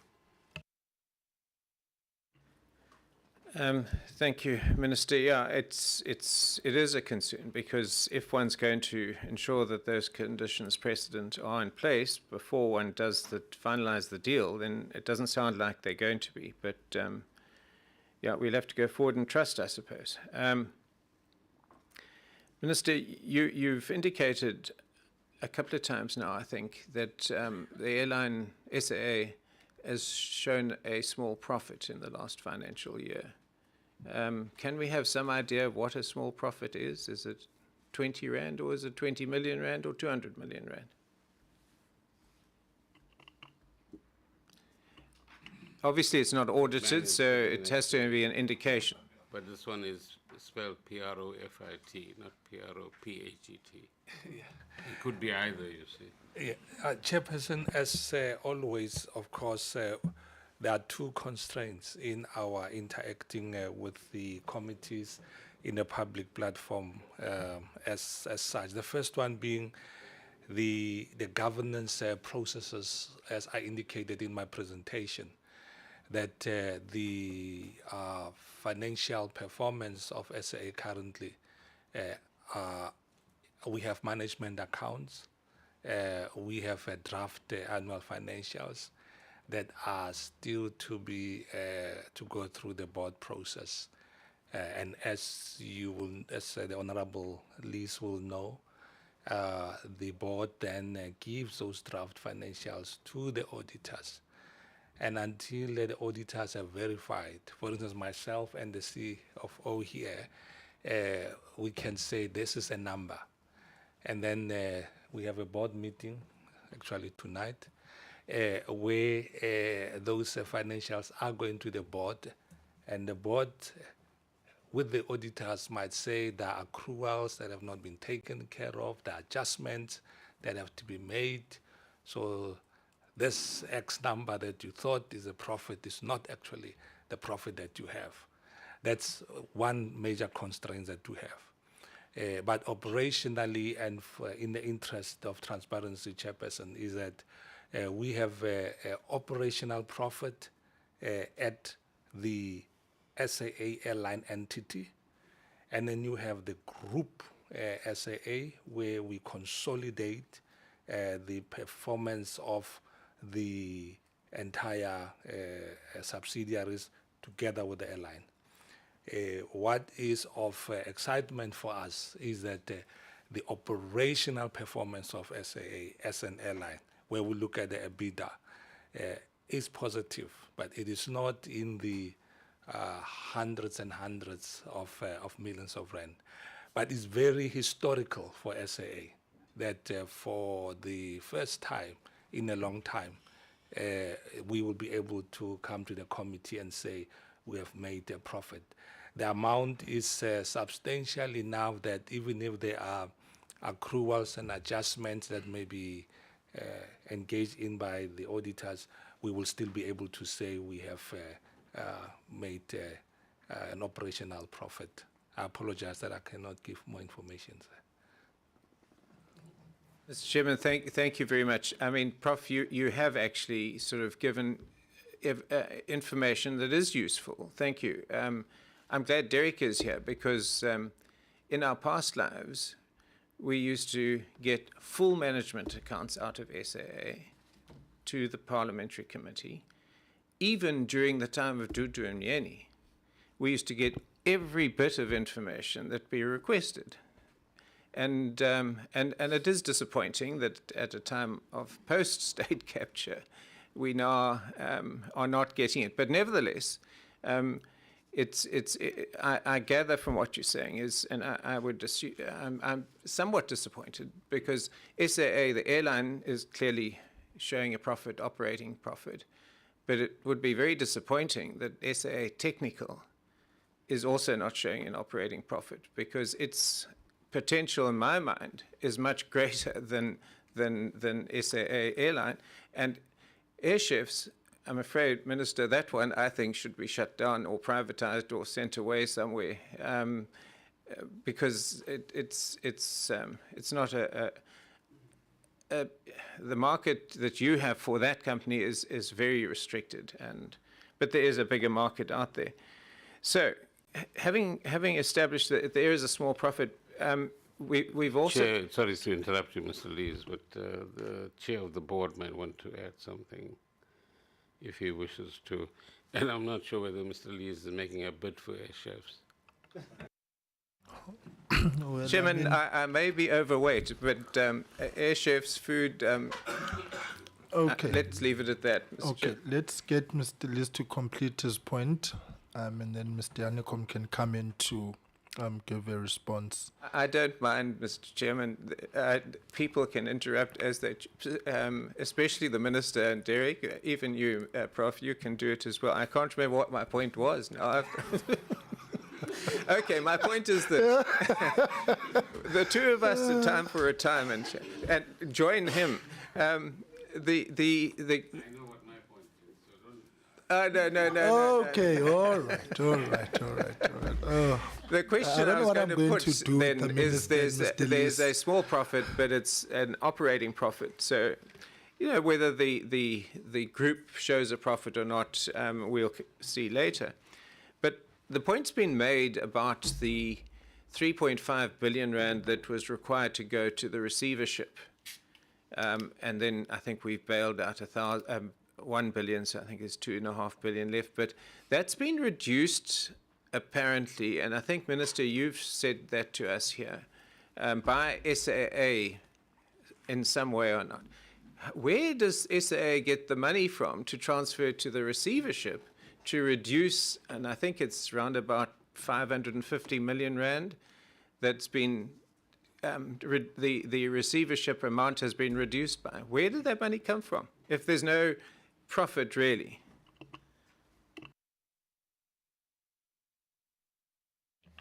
Maybe I should allow the The acting CFO. All right, sure.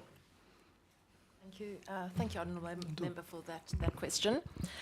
Yes, initially it was 3.5 billion that was required for the balance of the business rescue process. When, over the period of time, SAA did manage to actually realize some operational savings. So over time, we realized that what we actually did realize was closer to 2.5. It was actually 2.64, if I recall exactly. And that has been the amount which we have requested through the various governance processes, of which we received 1 billion in the last budget vote, and we received that on the 3rd of April. So we still do need the balance of that 1.5, but at the time it was 3.5, but there were operational savings which were brought in. We managed to reduce the amount required. Thank you. Let's get the acting Perhaps DG. to add, maybe to satisfy Mr. Lees, who Chairperson appreciate the detail that Mr. Lees understands the operation. The reduction, Mr. Lees, happened where management engaged into innovative ways of recovering debt. Some of the funds that SAA version 1, for instance, was not collecting from jurisdictions where SAA used to fly on the continent of Africa, where in our reading of the PFMA, we discovered that as an accounting authority, we are enjoined to recover all the monies owned by the state to the state wherever it is. So some little funds have been recovered from those jurisdictions. And again, as SAA reduced, secondly, SAA reduced its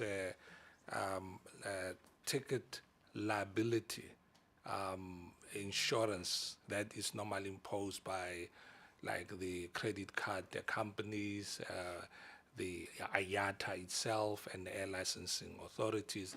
As we reduced our flying, because we're now a smaller airline, we were able to intercede with those institutions and say, please don't hold so much of our money. Can you hold less of that money? And some of those little millions, as they trickled in, enabled us to then invest that money into operations.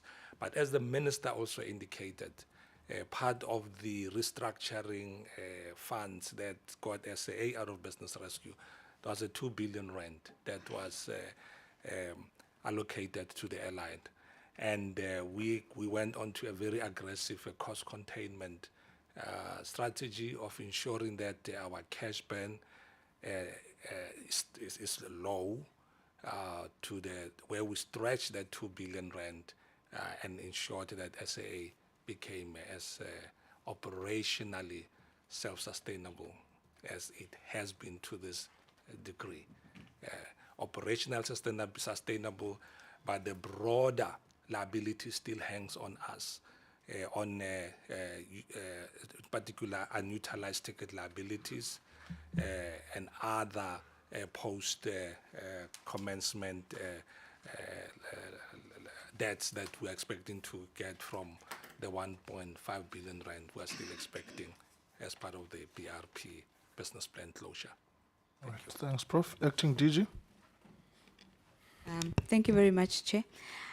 Just to indicate to Honourable Lees is that government is still obliged to pay the balance of the historical liabilities, which was part of the BR process. That is the point that I just need to probably underscore and articulate. And the other point that you've indicated was to ask that the money from Takatso has not been forthcoming.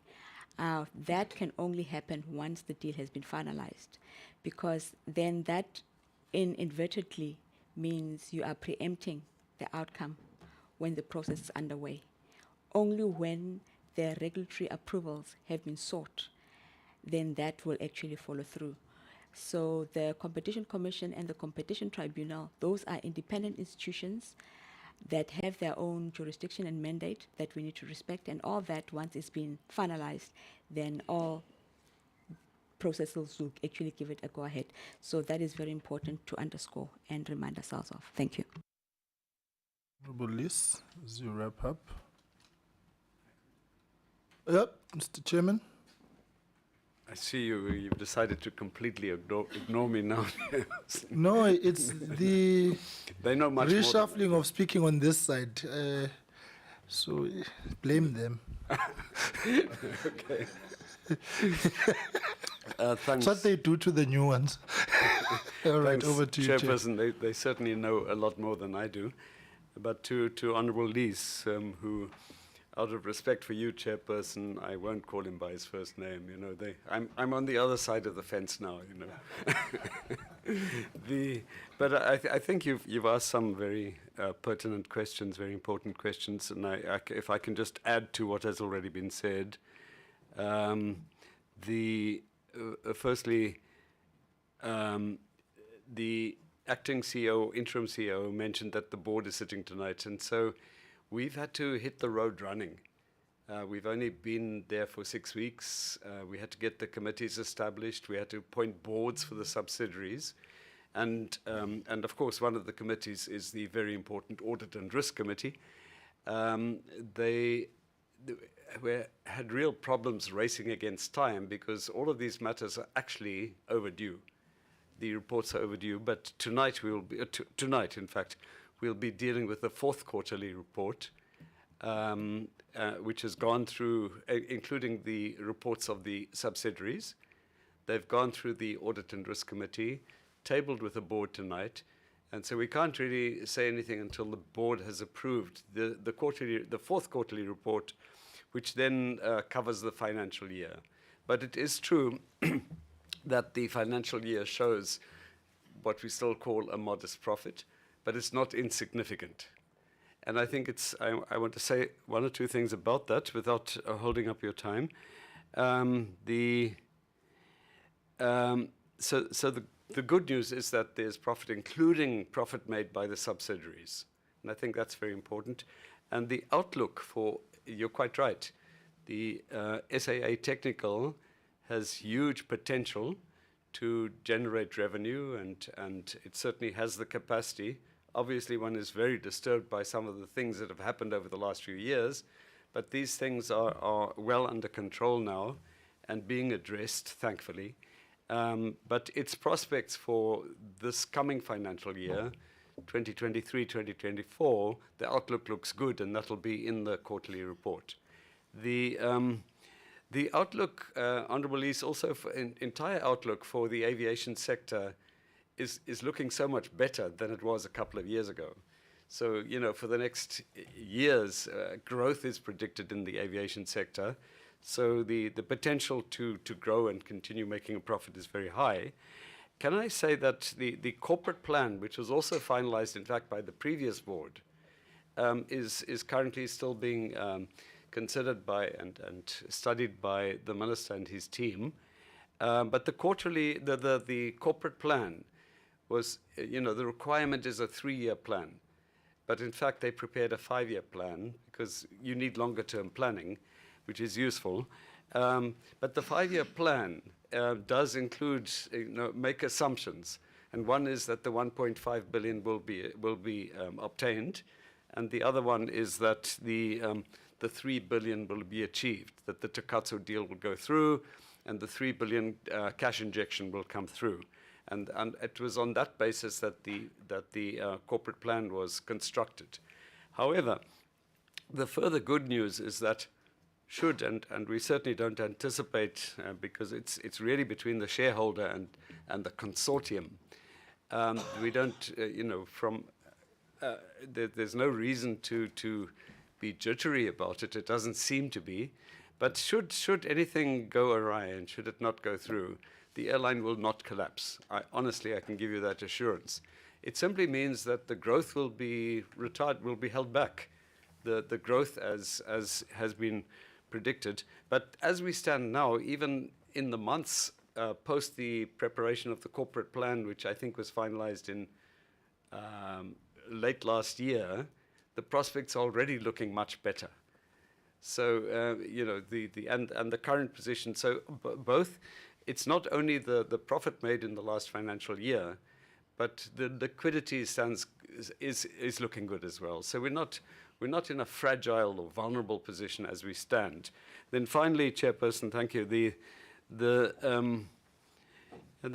I think that's all from my side. Is that we can assure you that this board is working overtime. It's really trying to ensure that there's good governance in place, that all of the compliance measures as required by the PFMA King Report and other requirements, that we live up to that. We're being very careful, and we'll ensure that decisions taken as we go ahead will be preceded by hard evidence and good thorough due diligence. Thanks, Chairperson. Thank you, Mr. Chair. Mr. Lees, as you wrap up, and then Honourable Siweya, and then Honourable Mkonto. Thank you, Mr. Chairman, and thank you to Mr. Hanekom for that, and of course to everyone. The information is important. Just a response to the acting DG. Of course, these things depend on finality, but when you go out and you do a deal and you commit yourself to providing finance, you either put a guarantee in place that's going to be honored after the deal is signed and the share transfer is done simultaneously with. But I mean, I'm probably teaching my mother to suck eggs, but I think in some ways you were too. But never mind, it's fine. I understand what you're trying to say. That these things happen in a sequence, and yeah. So thank you. Then in terms of the other sort of conditions precedent, what Minister, and I've asked you this before, and I'm sorry to say you didn't give me a definitive answer before, but perhaps we've got closer to the transfer of shares now. But the SAA Act itself, I don't see anything coming to Parliament to amend that. And we've got to the point in our sixth, are we in the 6th or the 10th, whatever Parliament we're in? 6th. Where I'm told that there's just no more room for further bills to be introduced.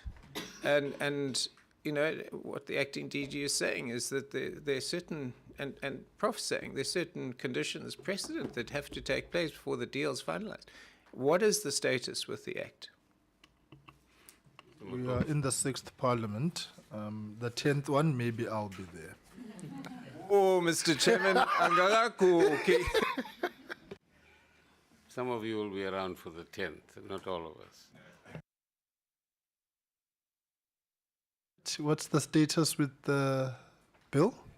Yeah, I'll cover the issue of the bill, but just to clarify the issue of the 3 billion that Tagazo will have to put in, it is a legal obligation in terms of the sale of shares agreement. So we've got that commitment in terms of the agreement that there is a legal obligation for them to be able to do that. And secondly, the bill has been drafted and it's been finalized and is going through the processes within government. And of course, it will then come to Parliament to be processed. Thank you.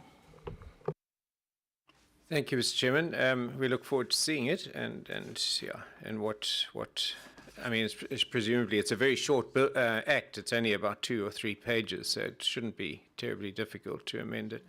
Mr. Chairman, I've got so many questions, but let me just ask my last one. Yeah, ask your last one, and then we can always come back for a second round. My last one is this. I'm told that probably because you're making this nice profit, employees were given sort of out of the blue, an 8.7% salary increase on some particular day of celebration or something. Is that true? And if so, did every employee get it?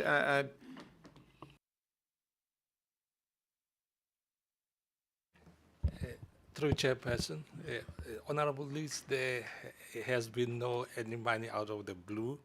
There's been a salary adjustment, a salary increase that was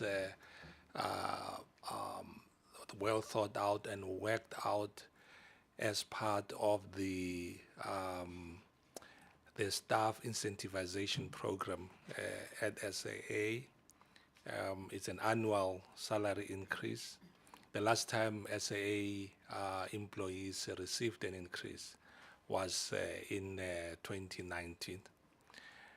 And this particular increase was budgeted for and clearly indicated that it was not for top management. It is only for the general staff, excluding the pilots and executive management, because the pilots are under a closed collective bargaining process, where negotiations on the pilots' salaries is starting actually during the month of July, as per the settlement agreement with SAPA.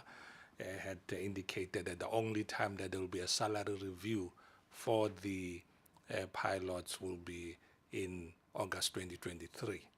So, because partly triggered by that the SAA won't engage into a collective negotiation with the pilots on the review of their salaries, while at the same time the general staff who are not members of that collective bargaining forum are excluded.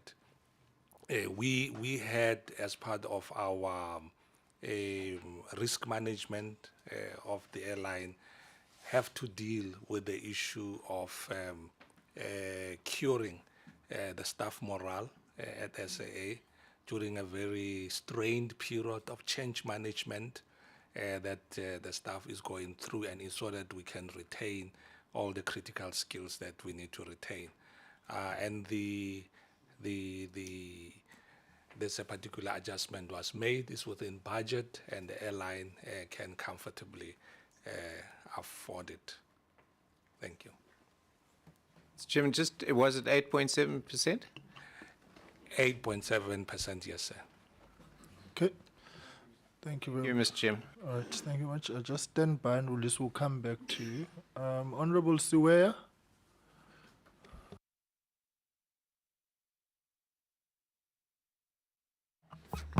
Thank you, Chair, and good morning to the Minister, Acting DG, and the team and everybody and the delegation.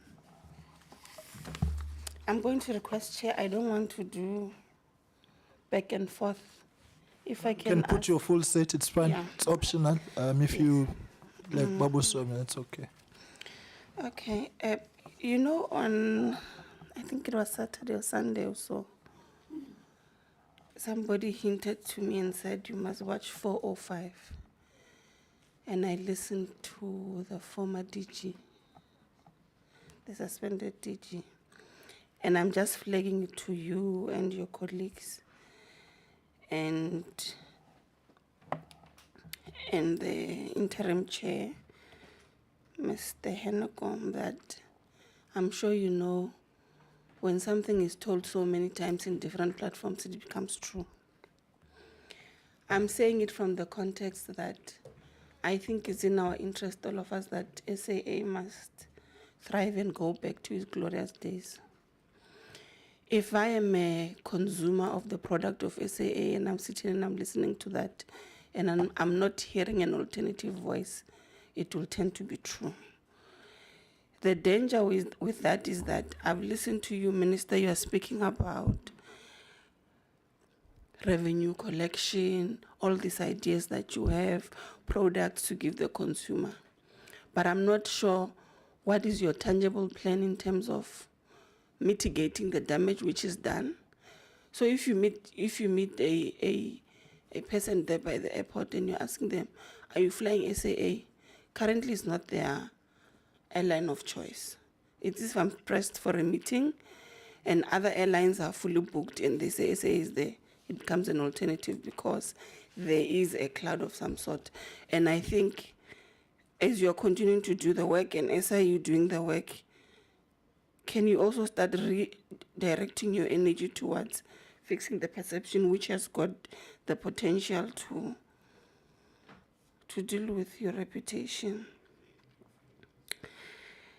Chair, I also belong to a portfolio committee called the Public Enterprise. So I'm not new to this presentation. One, I want to ask, why do you keep on? So I was trying to look at the presentation you made there and you're bringing it here.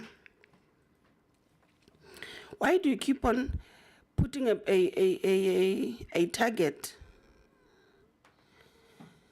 that you are not meeting, or is it because legislatively you can't edit it? On page 8, for example, you are speaking about, let's open it so that I correct it. In comparison, so so you'll speak about the routes in page 7, which are currently active. It's fine.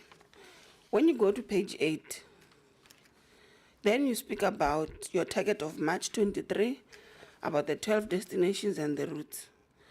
I am not seeing an effort of why you not, because clearly you have not met the target, and you had put it as if it's I'm lacking the word. So you had not put it that it's a long term for the whole financial year. If you don't meet it in the first quarter, you still have an opportunity to meet it in the second quarter. You had put it as an end to say, by March 2023, we shall be having this. While when you look at page 9, the first bulletin, you then say you were granted the permission to acquire, and in that accusation, in the acquiring, you then speak about it's for the rental, it's not for the buying, it's fine. And I think it's what Mr. Somi was trying to speak about before he left, that it is not so much clear, so it will give you an impression that it's like we're buying, while then when you clarify, you say it's acquiring in terms of borrowing. It's fine. I'm interested why you're insisting and not necessarily explaining it. It will give you a problem in future because in the third quarter, for example, if you don't meet it, I'll still come and ask. But you said in March 2023, you will be flying to these other routes to compensate on this. I'm also interested in understanding that in the 7 crafts that you say you are currently having, how long will it take you? And I want to play devil's advocate. The process of acquiring more might take the whole financial year, and. These routes that you want to add, the 4, Victoria Falls, Windhoek, and so on, are you still going to use the 7 craft, or the addition is reliant on the new crafts? So maybe it can make us to understand, because it would seem like you want to do some form of a PR of some sort. If you can clarify on that. CFO, how much revenue have you made in the previous financial year? Audited or not audited, and so on. I'm interested in that, and I will expand in the second round when I come back, Chair. Let me cancel. Very much. Can we get responses to that? I'm not done, Chair, sorry. Oh, I was just saying this one. see. All right. I'm asking them, I want them to answer, Cool. All and then right. I'm going to follow up. Got you. On page 10, bullet number 4, you are speaking about both the passenger and cargo revenue that you have exceeded in budget. Can you please inform us how much was that?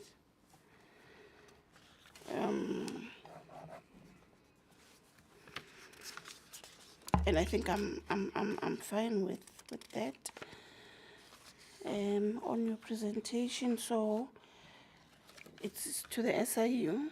I think I had written one, and I saw my colleague asked it about the people who are no longer there and how are you going to follow them up. On page 19 of the SIU, and your report is always, you must keep it up. It's always neat and easy to follow up. On page 19 of the SIU report, is it 19? Sorry.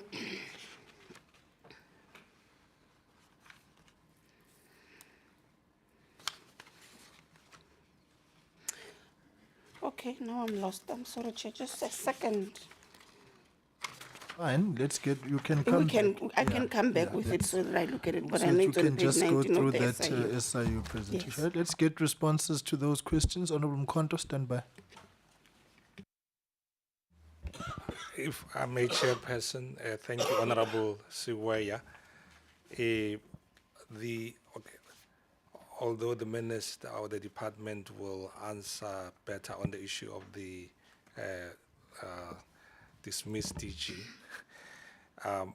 the issue of corporate reputation is one of our major concerns as the people who are operating the airline. And it really hurts us to learn that SAA happens to be not the airline of choice for our travelers. We have, however, scientifically receiving a contrary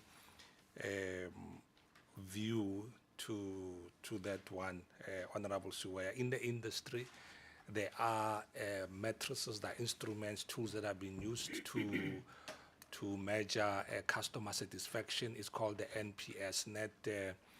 Prof, I'm asked that the recorders, yeah, Also, your yes, mic. Yeah. it's, the Net Net Promoter Score, which is an anonymous surveys that are conducted on passenger experience and perceptions of the airline.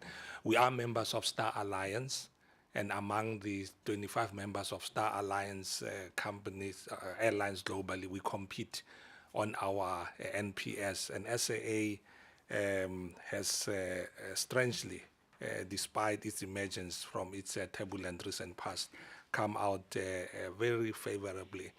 And also we measure the public corporate perception of SA, indeed, as the honorable member says, as consumers of our product, through a Voyager membership. We are tracking, and we've been surprised at the monthly numbers of people who are joining Voyager. We are now having about an average of 700 new Voyager memberships. So despite the negative media perception that we are normally subjected to excessively vis-a-vis our competitors, we can do better, and plans are in motion.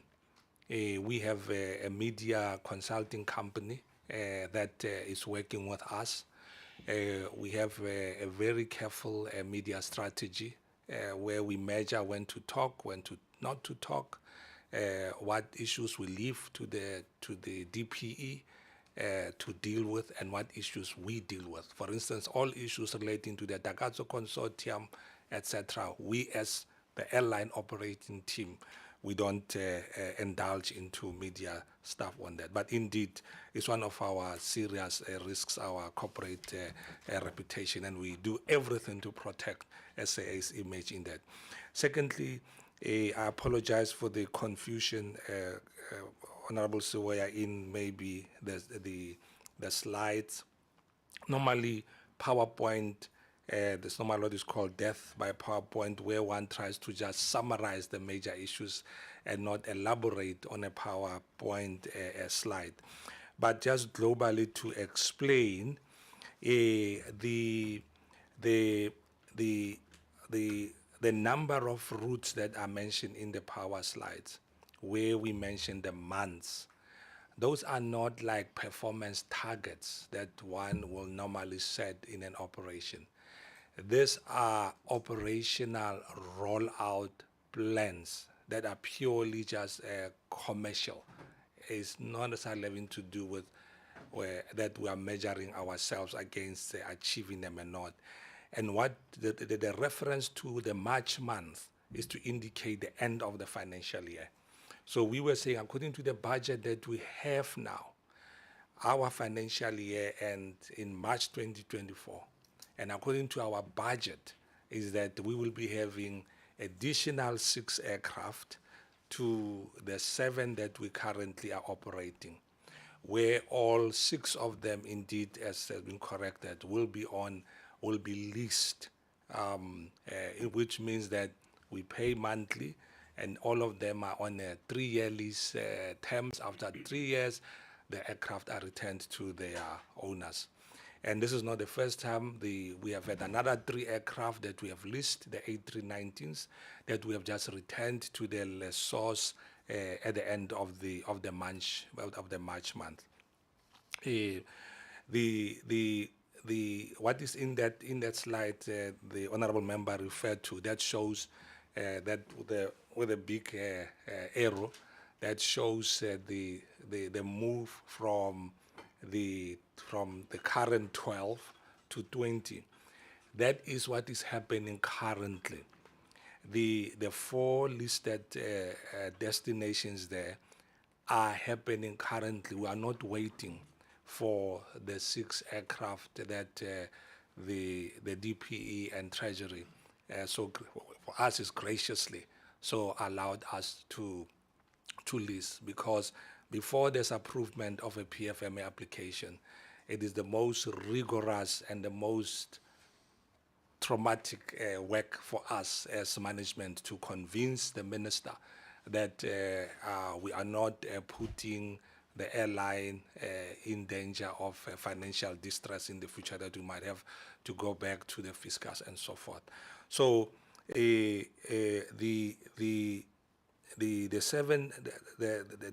currently we have 7 aircraft, 6 leased, and then we have 1 that is in SAA books, which is the remnant of the old A340 fleet.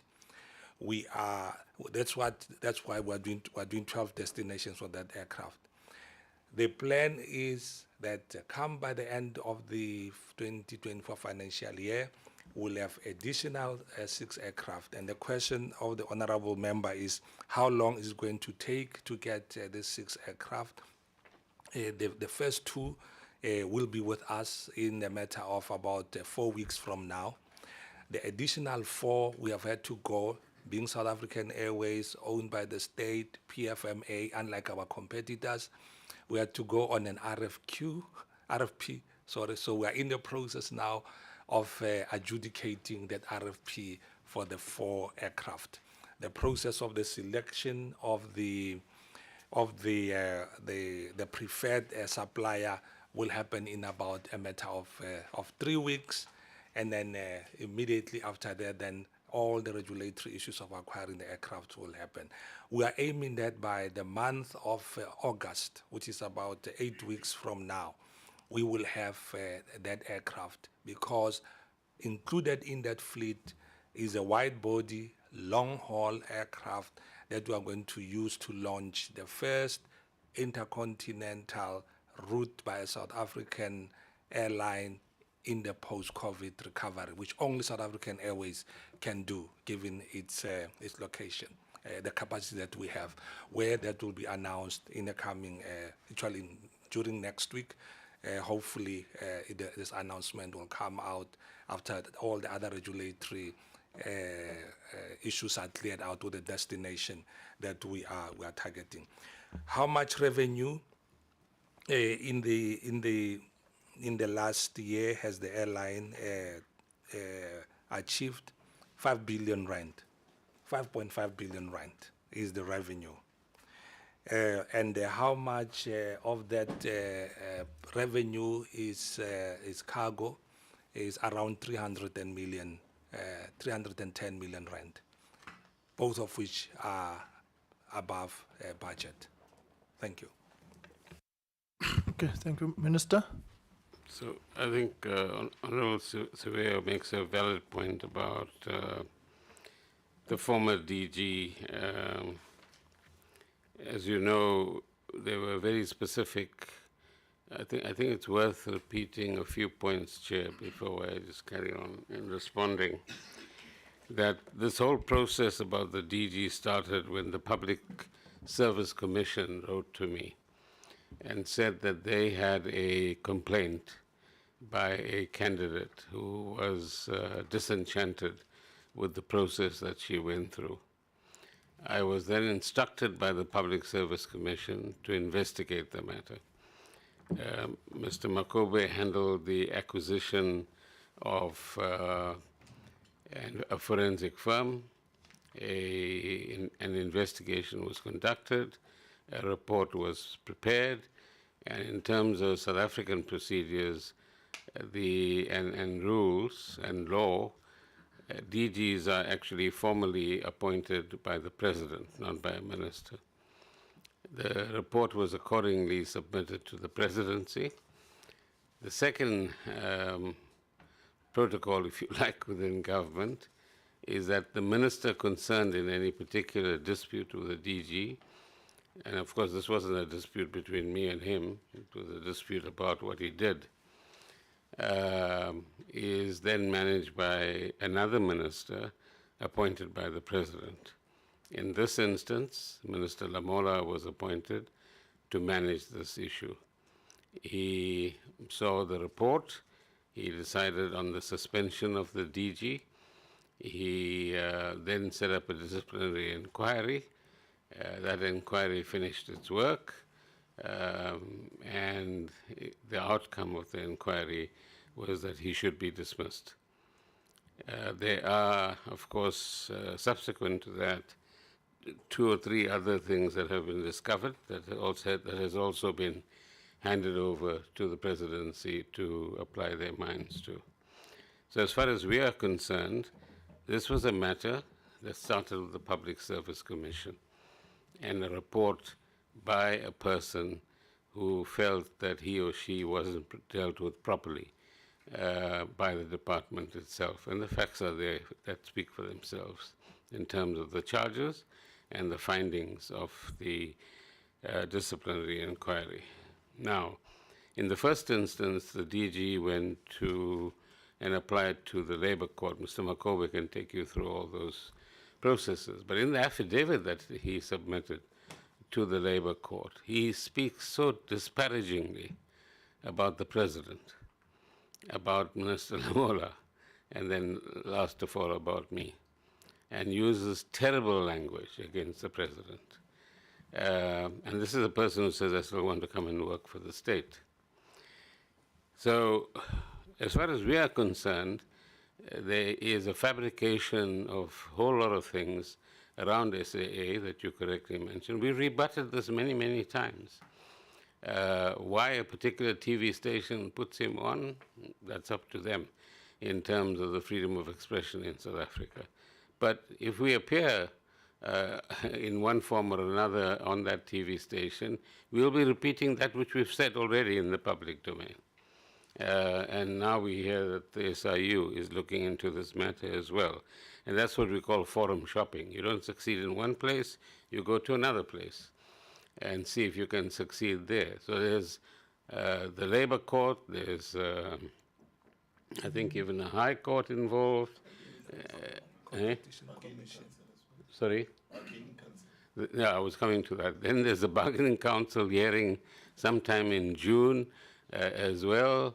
But throughout this process, very disparaging language is used, right? And personal attacks on people, and personal insinuations that certain political parties have also associated themselves with. And very recently in the NCOP, those personal disparaging remarks were repeated by this particular political party's participant in a debate. So we'll do our best, as you're pointing out. But I've been also on SAA flights that are 100% full. And not because that's the last resort, because there's a whole lot of others that are available as well. Just by coincidence, there's an interesting report in the Business Day this morning. We had all sorts of denials about what happened at SARS. On the front page of the Business Day today is an article which reports that Gartner, which is an international IT firm, has had to pay $2.45 million to the SEC, the Securities Exchange Commission in the United States, and I quote, to settle charges that it violated the country's anti-corruption laws by bribing officials at SARS. Right? So this is a matter of 6-7 years ago. But in the United States, this is now being followed up, and Gartner is still to tell the full story. But if you read the article, it'll tell you who was involved, whose friend was involved, how money was put into a particular friend's bank account or company's bank account. But all of this was denied in the past, you see. But I'm sure when we finally come to dealing with the matters that the DG is raising, and we're taking some legal advice on that as well, we'll be able to deal with, I think, some of the concerns that you're raising. But be rest assured that we are actively trying to rebut to put it frankly, the lies that are being spread at this particular point in time. Thank you, Chair. Thank you very much. I know that all these issues are important and in one way or the other interlinked, but I request a SAA focus. It's not to in your questioning colleagues, right? Honorable Mkonto, and then Mam Zebula will come in. Thanks, Chair. Good day to you, Chair, honorable members, the Minister and his team, the Chairperson of the Board and Advocate Mtib and his team. Chair, I did not understand exactly as to the 20% of the minority stakeholders. Is it 20% of the 51% of Takatso, or is 20% of the 100%? And ultimately, after that transaction, who will be the biggest shareholder of SAA and with how many percent?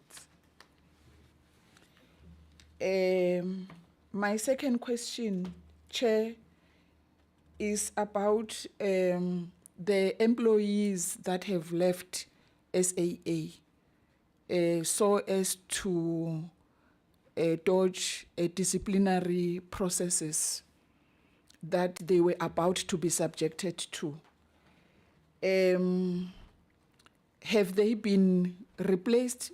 Some of them, I can imagine they were occupying key positions that the entity cannot run without those positions.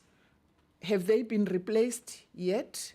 And what happened to their pension packages? Were they paid? And another thing I want to know is,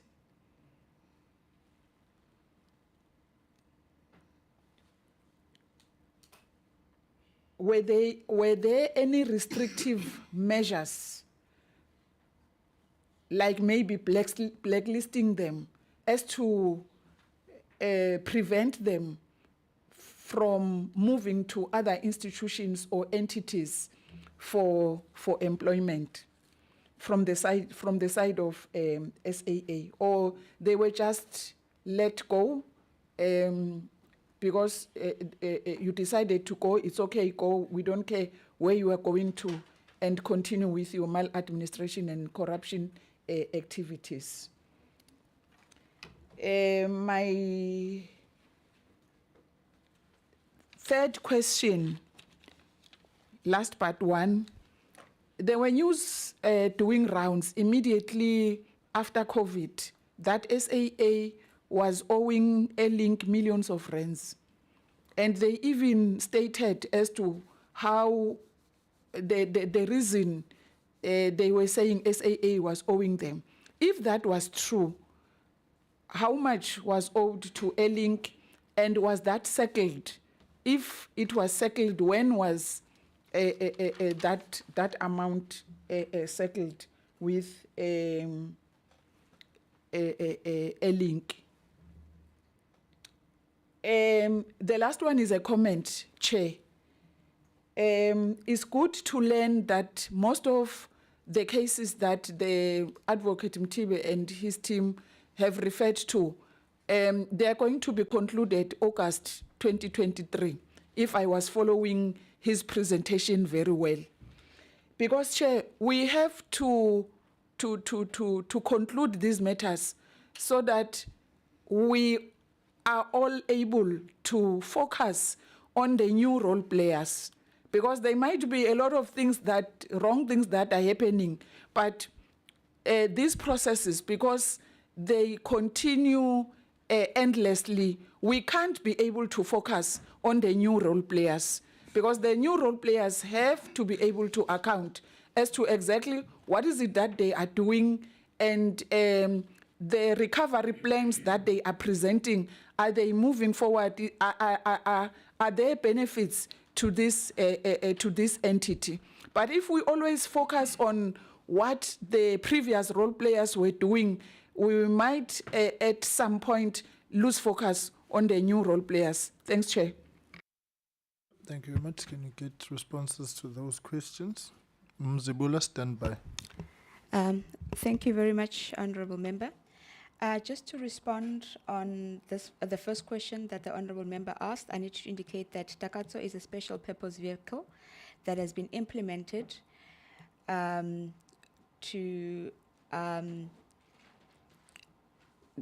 has been implemented for the acquisition of Takatso to have 51% shareholding. And Takatso, it comprises of Harith General Partners and has minority shareholding in Serenix and Global Aviation. So those are the two minority shareholdings.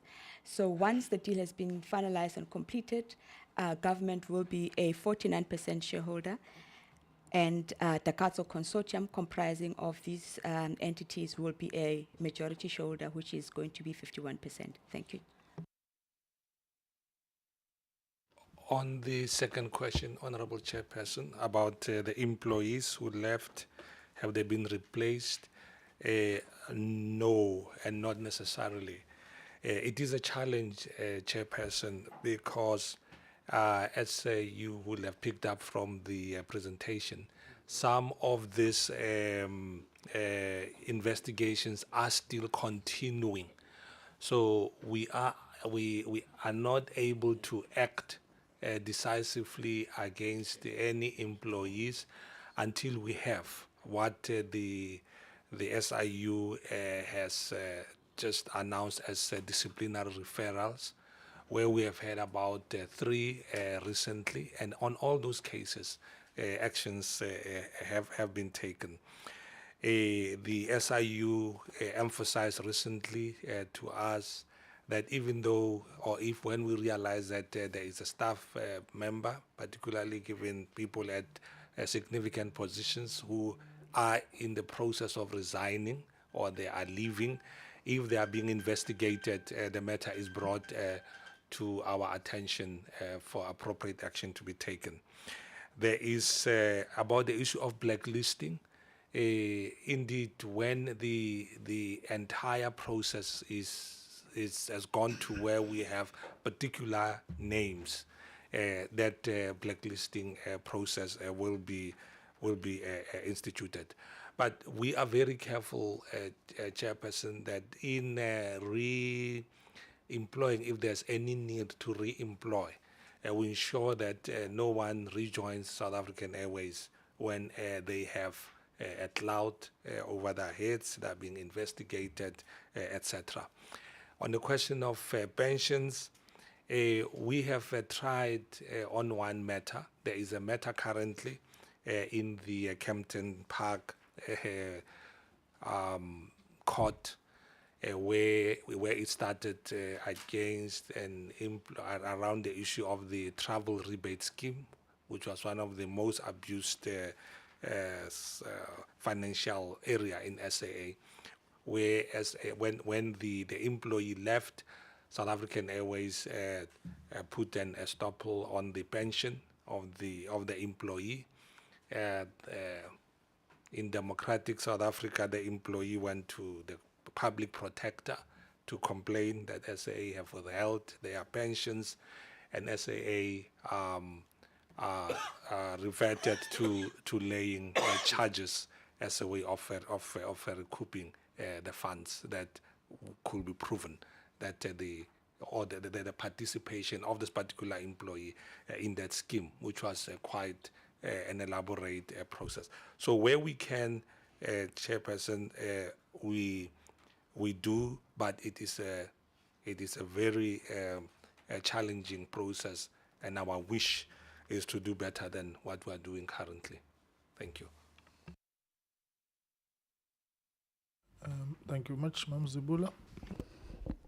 Okay, Thank you just very 1 much. second, Mam Zibula. Minister. There was a question about Airlink. We're just trying to ascertain which group of creditors Airlink fell into. If they were part of the group of creditors, and these lawyers have these technical terms for it, or you want to take it on, they would have been paid a certain number of cents in the rand. Okay, acting CFO. Thank you. Yes, Airlink did fall into the pre-commencement creditors, which falls within the business rescue plan. However, they are pursuing a case in the court against SAA on that particular amount. Thank you much. All right, Mam Zibula. Chair, Minister, Chairperson of the board, and the officials, also the members of Parliament. Thank you very much. Chairperson, I think Advocate Motibi helped us by clarifying the issue of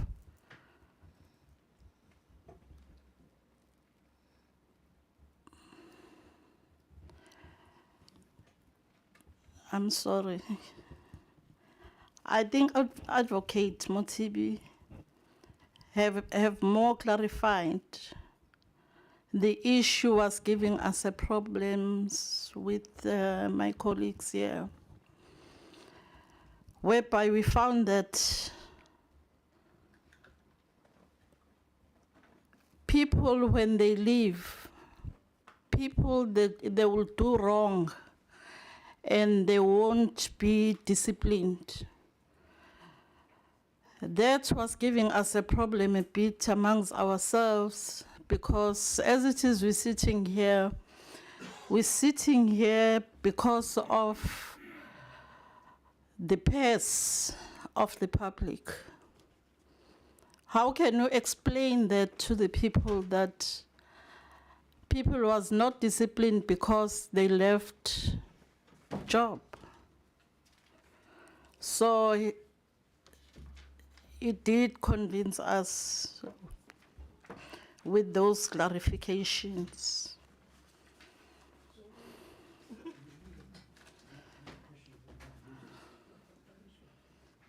Oh, Subuyile Some.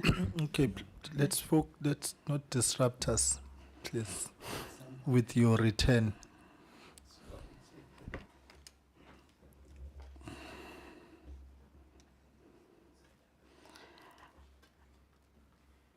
Board members, it's looking like they got a long hand on corruption. It's showing that, or it's giving us that where they are, they do what they feel. It is a problem, Minister. I think we need to look onto that carefully. There is no such that you can be referee and a player at the same time.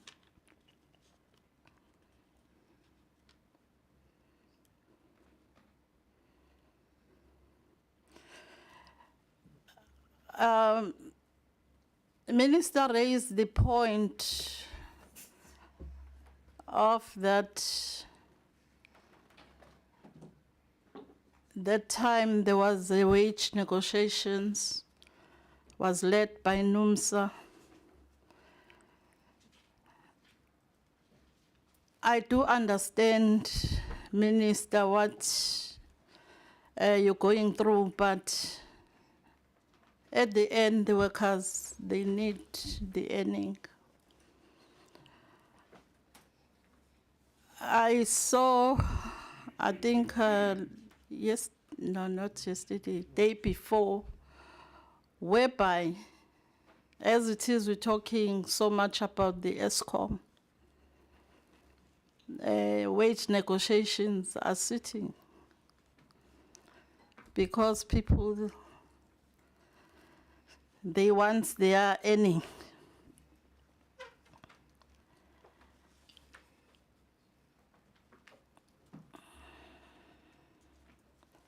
Now, my other colleagues, they raised this issue of acting DG minister.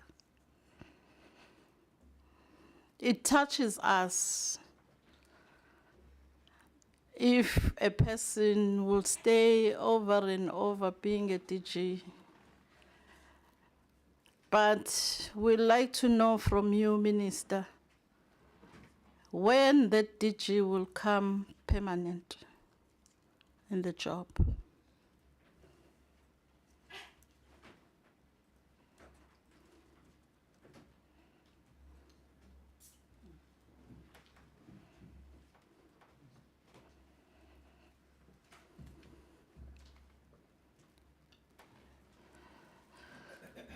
Minister,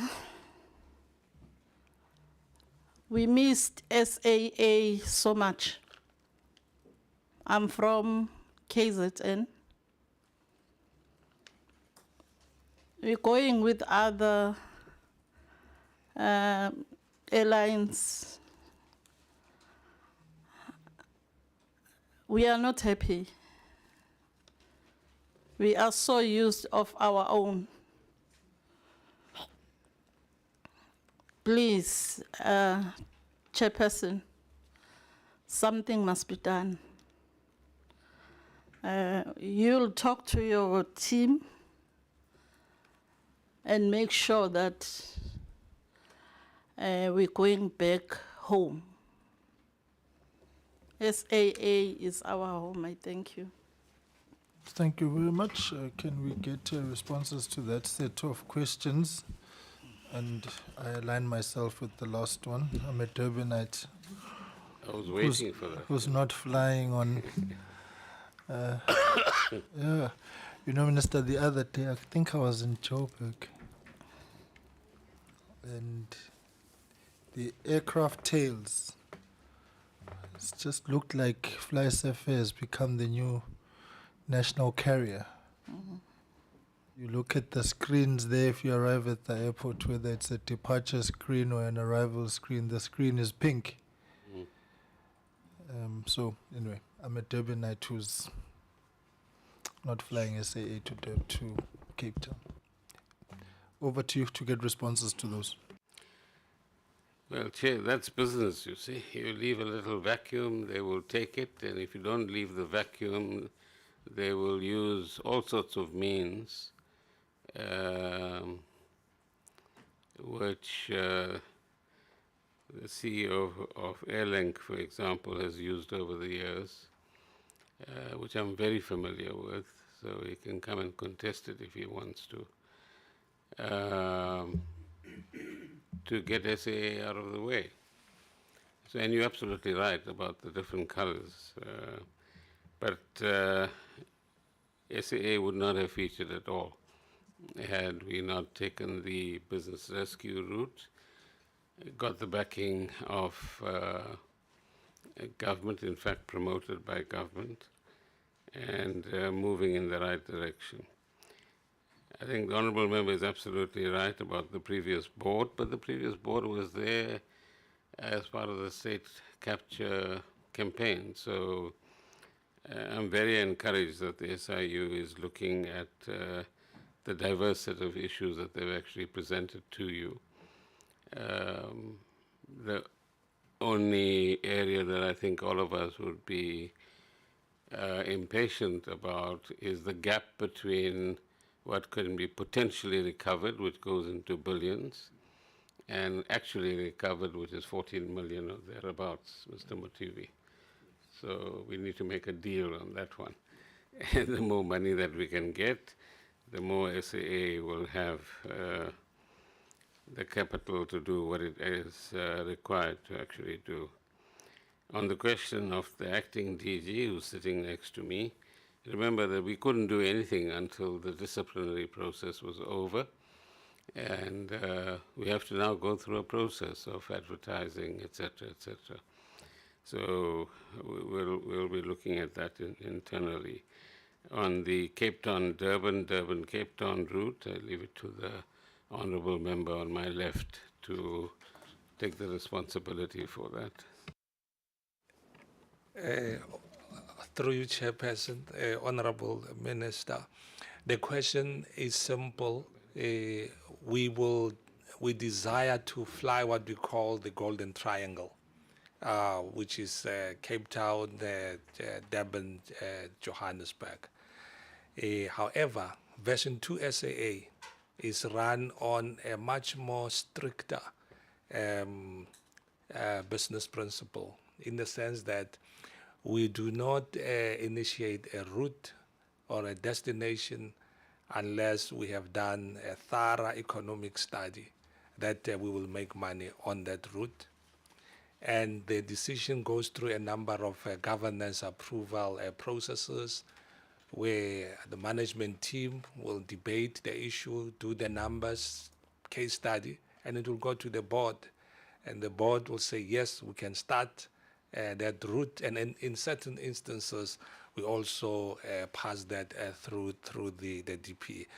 But Minister, another maybe important thing that has to be said is that the culture of the new SAA, differentiating itself from the previous SAA, is where we are avoiding to make a business decision based on political sentiments, where we try to ensure that we will not enter into mistake of being told that fly to destination to some destination, I can't mention names, because of XYZ.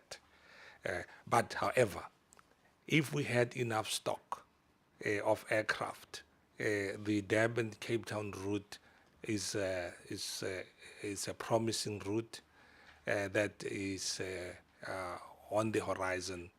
But based on the economic determinations currently, and looking at the nature of the competition that has already entrenched itself on that route, we have to make sure that when we go into that route, we are not going to lose money.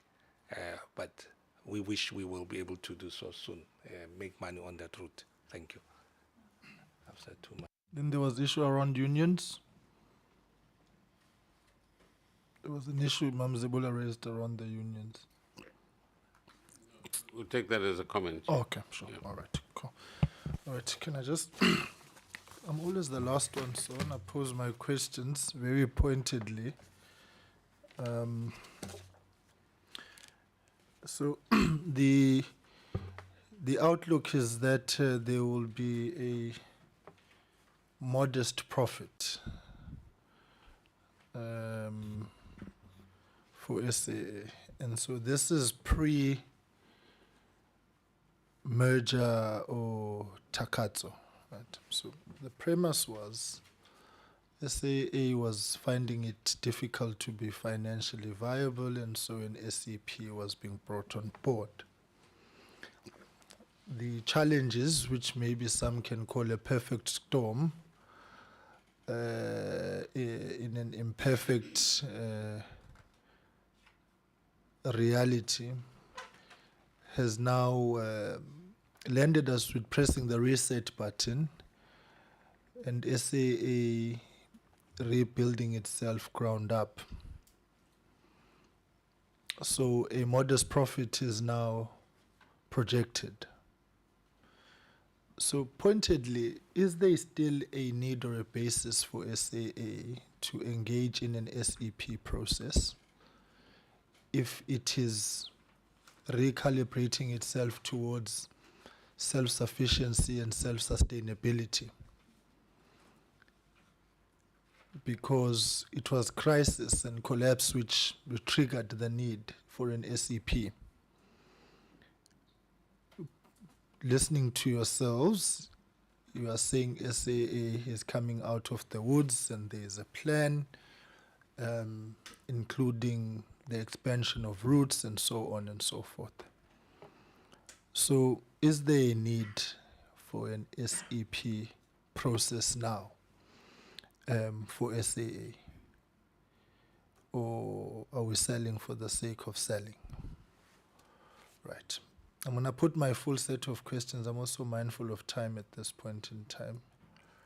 That's what happens when you come in at the end, right? When we met last year, the committee raised concerns about what will happen if Takatsu was unable to raise the required 3 billion rand. And I think in one way or the other, that concern has been raised this morning. But in response to that, in November 2022, the minister said, and I quote, "If that were to occur, there would be no deal. And DPE would have to explore other possibilities." So the deal is incumbent on Takatsu placing the 3 billion rands on the table. Of course, now there's been the caveat of regulatory processes which must be pursued. In this regard, what is the timeline? Because I would imagine that your planning, if you are to continue on this SEP outlook, is that you would be planning conservatively because you've got equity partners coming on who may have other business considerations and interests in terms of the outlook that will be taken. I know that there's an issue about the golden share, but even that is debatable. This equity partner will be having 51%. They're the majority shareholder. The golden share is limited to certain aspects. It's not a silver bullet. So your planning is therefore constrained. Now the question then is, what is the timeline for this particular process to be completed? And in the event that the 3.5 billion rand does not come on the table, what other considerations are there to mitigate that eventuality should it arise, right? So my clarity, therefore, is the sale of the 51% under the circumstances, the new circumstances of an SAA coming out of the woods, necessary? And then maybe, Minister, on a parallel basis, which would probably be something, not a detailed conversation for today, but one which we have thrown out to ESCOM, for example, and I've had a discussion with the Deputy Minister on Finance on this, and I raise it because the interim CEO has raised it, and it's around the PFMA and SOEs, because corruption, state capture, malfeasance, mismanagement are part and parcel of the problem in the main of what collapsed SAA and continues to be a hindrance in SOEs generally. That's part one. But see, these SOEs are of strategic national importance. And in my outlook, they're supposed to be generating, amongst others, revenue for the state to be able to meet its other social responsibilities, developmental outlook, and so on. So they are generally supposed to be a money-making reality for the state in order for it to. Now, the inverse is happening. It's bailouts, it's guarantees, and so on and so forth.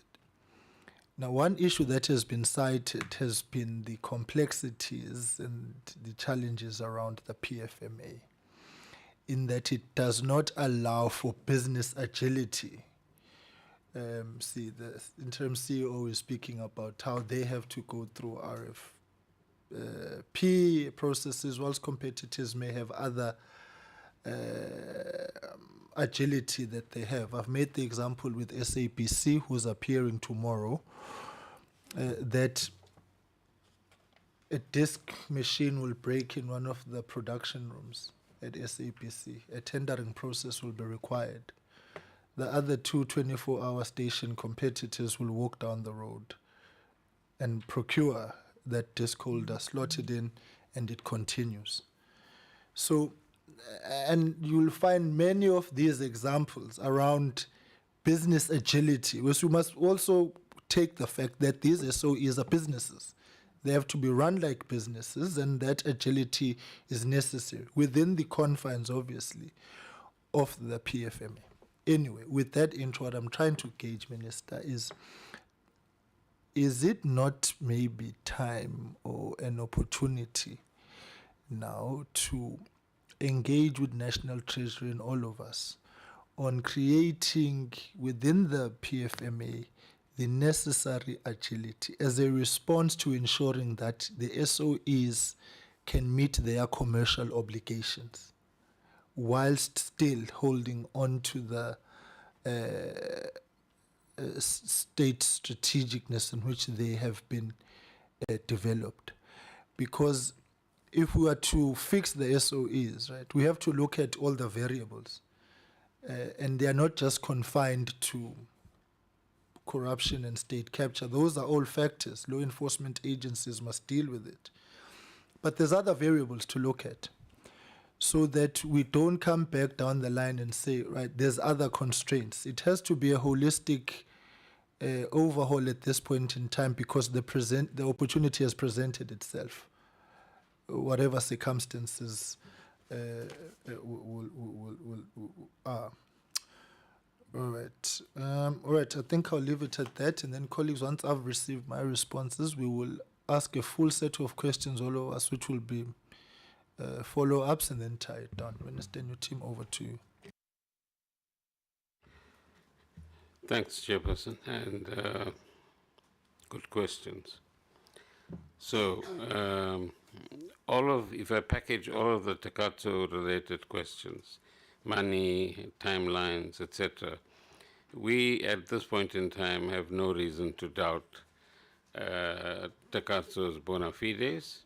We believe that they will deliver the cash when it is required, and that they will have to solve their own problems in terms of their own minority shareholders. In terms of timelines, the Competition Commission process took about 10 months. The Competition Tribunal is set for, I think, the third week of June, where these representations will be made. And then there are a few more regulatory hoops to cross, Civil Aviation Authority, etc. So where are we now? Beginning of June. I imagine by the end of July, August, we should have completed all the regulatory requirements. In parallel with that, the acting DG and her team have started the process of engagement with Takatso on precisely the question: what are the time frames and what are the timelines for each of these activities, and what is expected of whom? So apart from dealing with matters of the past. Let's now deal with matters of the future. And that project plan, if you like, should be finished shortly, say in the next fortnight to 3 weeks maximum at the end of the day. Now, earlier you mentioned 3 billion, later you mentioned 3.5 billion. But I imagine you're talking about the same amount. Or is it the, yeah. So, as I said, we have no reason to doubt the bona fides of Takatsu in this regard. Now, why is an SAP necessary? I think there's a difference between a 7-aircraft airline, even if you add a few more, 10 aircraft, 12 aircraft airline, and a 60 aircraft airline, which SA used to be. And had it not had all the shenanigans that Advocate Motibi and his team have presented, that airline would have been in a different space today and would have been doing exactly what you said, which is supplying dividends to the state, as opposed to extracting bailouts from the state.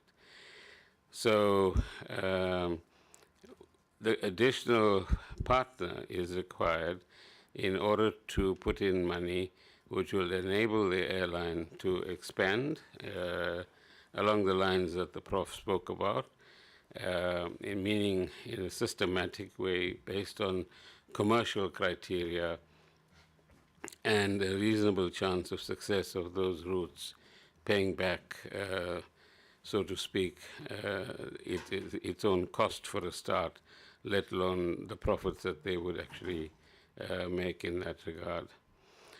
So I think the issue is not the current way of operating. The issue is the future growth. And I think the point made about workers is critical. If we've been forced into a situation through the business rescue process of almost 3,500 workers being asked to leave, I mean, that's a huge gap, although other airlines have expanded on the back of SAA. The aviation industry has a lot of space to grow. And there's a very limited window, if you like, on the continent. If you look at it 3 years, 4 years ago, the window was longer or bigger in terms of different destinations and intra-African connectivity. It's a big issue. But it's being dominated at the moment by one airline. I won't name names at this point in time. And you have got to go via that hub to get to even a destination 2,000 kilometers away on the western side of the continent, which is the current experience people actually have. So I think the possibilities of more dynamic partnerships, there's one on cargo now with Kenya Airlines. There was a lot of talking going on between a DG-led process, the former DG, Takatsu, and SAA colleagues and Kenya Airlines, and that will be pursued as we can find our feet in this particular regard. The point that you make on the PFMA and SOEs is an extremely valid one. But sometimes the limitations we have found through exercises that were conducted through Operation Vurendlela on the question of what stands in Eskom's way on the procurement issue. After a day's intensive examination, they came to the conclusion that which stands in the way is self-created by Eskom. Right, so firstly, we've got to remove the bureaucratic hurdles placed by the bureaucrats themselves, sometimes with good intentions to secure governance. But we're also learning that this is part of the process of making sure you hold things up until your friends get what you think they deserve. So some of that is still continuing. But that must be read, Chair, with the announcements by the President for the creation of a shareholder model for SOEs that is akin to some of the developments that we've seen elsewhere in the world, a centralized shareholder model. And there's a bill that will be coming to Parliament once it's been through Cabinet in the coming weeks. And the interaction between that bill and the PFMA must give us the result that you've indicated, i.e. the commercial agility and so on. But not everything can be blamed on the PFMA, I repeat. But read that in conjunction with the bill that is already going to be placed on Parliament's table in terms of the new procurement legislation that the Treasury has proposed. So if you take a combination of these factors, I think we might be getting to a better set of solutions in terms of how government is addressing this particular question. And sometimes we've got to go beyond procurement as the sole cause of problems that we experience within SOEs, when in fact, if you like, as some people would say, the real mischief lies elsewhere. And that, I suppose, is what SCOPA, the SIU, and others are responsible for looking into. So in sum, I think we're heading in a direction as a country where there'll be a new procurement legislation, there'll be a new model for SOEs, the dependence on the fiscus has to be removed, and that's one of the objectives of the model that we have been working on through the Presidential SOE Council, and the results of some of the work of the Council will be seen shortly when the bill is presented to Parliament itself. Thank you, Chair. That's it. All right, Kulio. All right, let's get the final set of follow-ups. Colleagues, briefly, outstanding matters. We'll take them as a full set from all of you once so that we can wrap up. Right, Babu Somyo. Okay, we'll start from the south to the north. Yes, I'm from the south, south countries. So thank you very much, Honorable Chair, and thanks to the Minister and the team and the SIU in terms of the questions I asked earlier on. Fortunately, I take your point with interest, Minister, and I agree with you fully that if ever we are going to apply PFMA or not to, we should be cautious in a way so that we don't necessarily get deeper into delegitimization of the PFMA itself. And therefore there must be time and space to apply what is there, because a number of other things are more caused by bureaucracy, and success or failure hangs there even on the capacity levels. On the question I asked, it's based on the fact that I'm happy on the application of Section 54 of PFMA in terms of what you're doing in terms of the acquisition. And I looked into the language in terms of that clause. That clause is using the term acquisition. You see, it's not dilly-dallying around it. It's saying acquisition or disposal. So the information which is needed out of that is on those two angles. Meaning, therefore, as the entity, you're getting into meeting some of the requirements in terms of even if you want to build or you want to dispose, you have to rely on that kind of a clause going forward. My excitement about it is that earlier on, when we spoke about the same deal and the effects thereof, the BFMA, a factor was somewhat, whether was it based on the urgency of the metals which were going there, BFMA application was not at the head in that situation. So disposal did not observe BFMA, and then acquisition involves a PFMA. So it's off and back the trail in terms of application of the relevant empowering legislation. One, how much was the actual acquisition in terms of your agreement with Treasury? And now we know that those 6 are leased, what have you, at what price, what kind of value proposition against what you would somewhat gain if at all you would rely on the actual acquisition as the piece of legislation somewhat stands on. And therefore, if you talk about lease, not the full acquisition,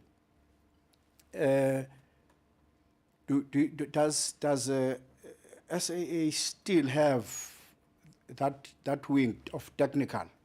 Is there a link between SAA technical, SAA? Is there any technical capacity within SAA? And if therefore this has been part of the add-on in terms of your list, you see, aircrafts, where is the reliance on in terms of matters of maintenance and all that stuff? And where is the link between the existing capabilities? I know technical has been one of the hailed successes and a strong leg in as far as SAA's subsidiaries are concerned, and where somewhat do we stand around such.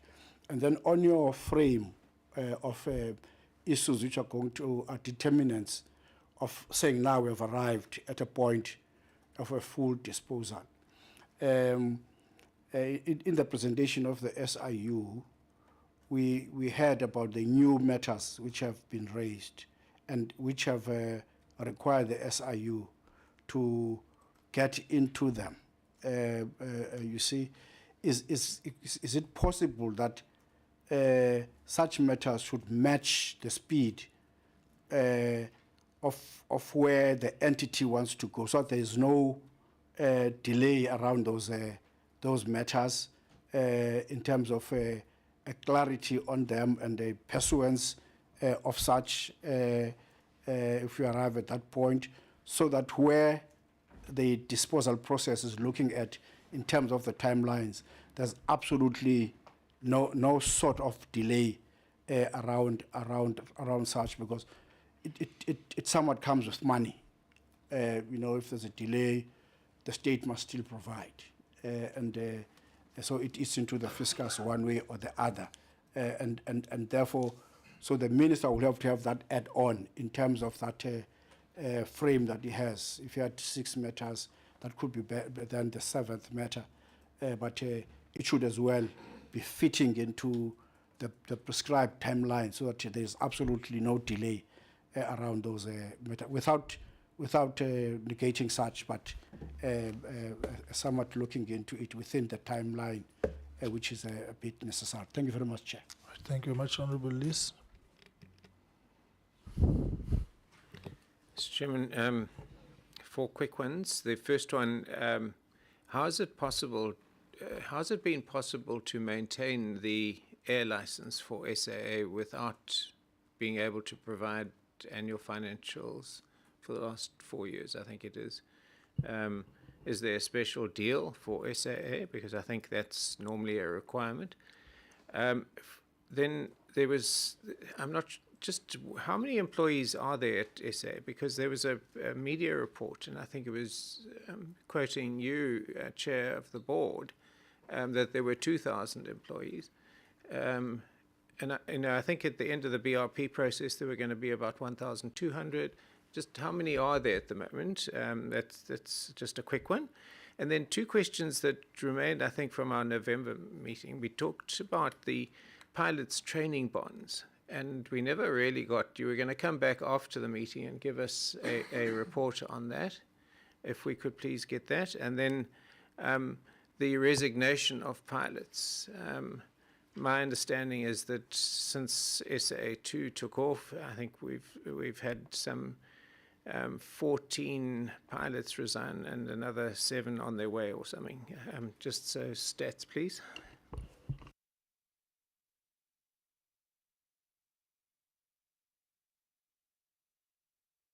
Honorable Mkonto.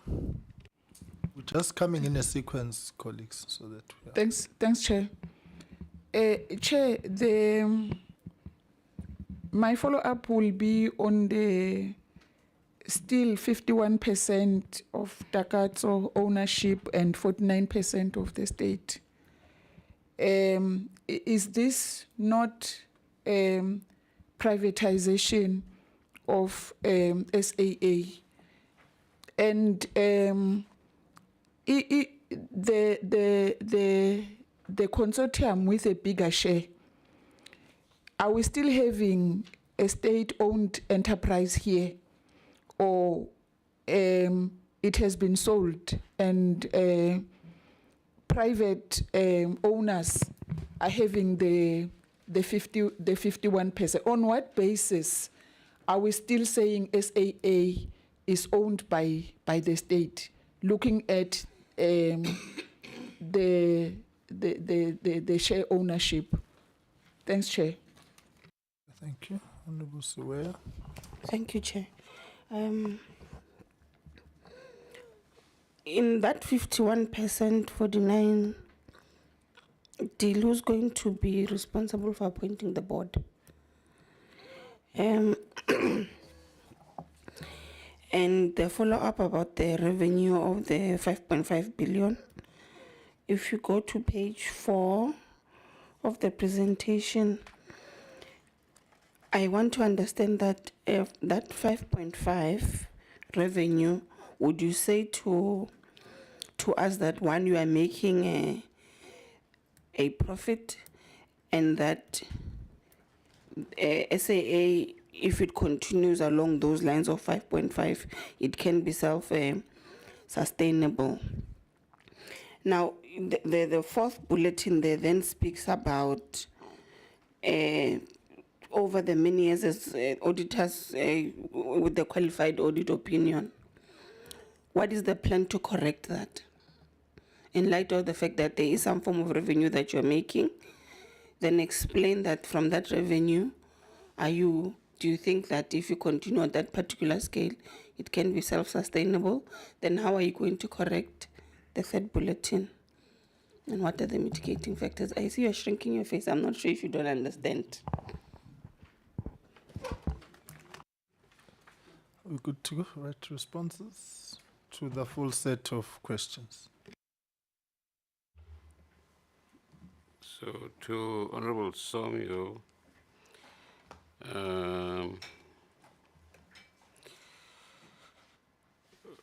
where are we? Right. On the PFMA, so you're right about the use of the word acquisition, but in this instance, as we explained earlier, it's about leasing of the aircraft. But when it comes to the disposal of the shares, there's a technical legal matter. I'll give a shot at it, and Advocate Makobe can add.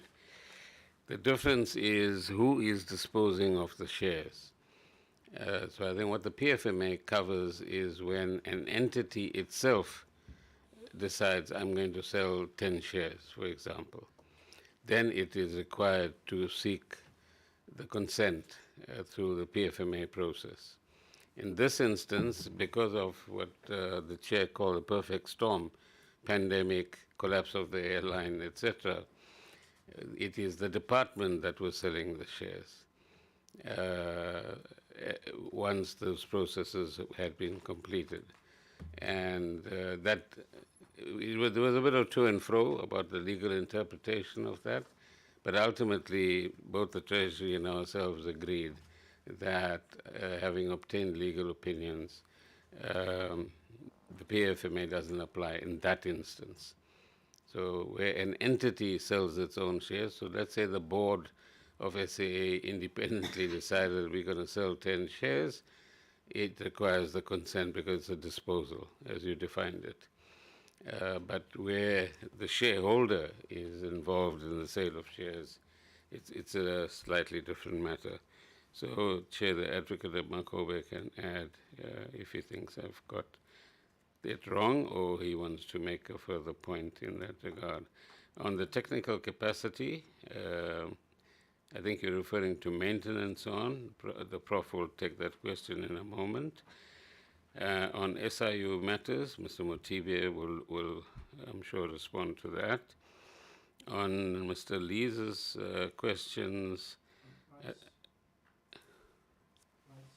Wait.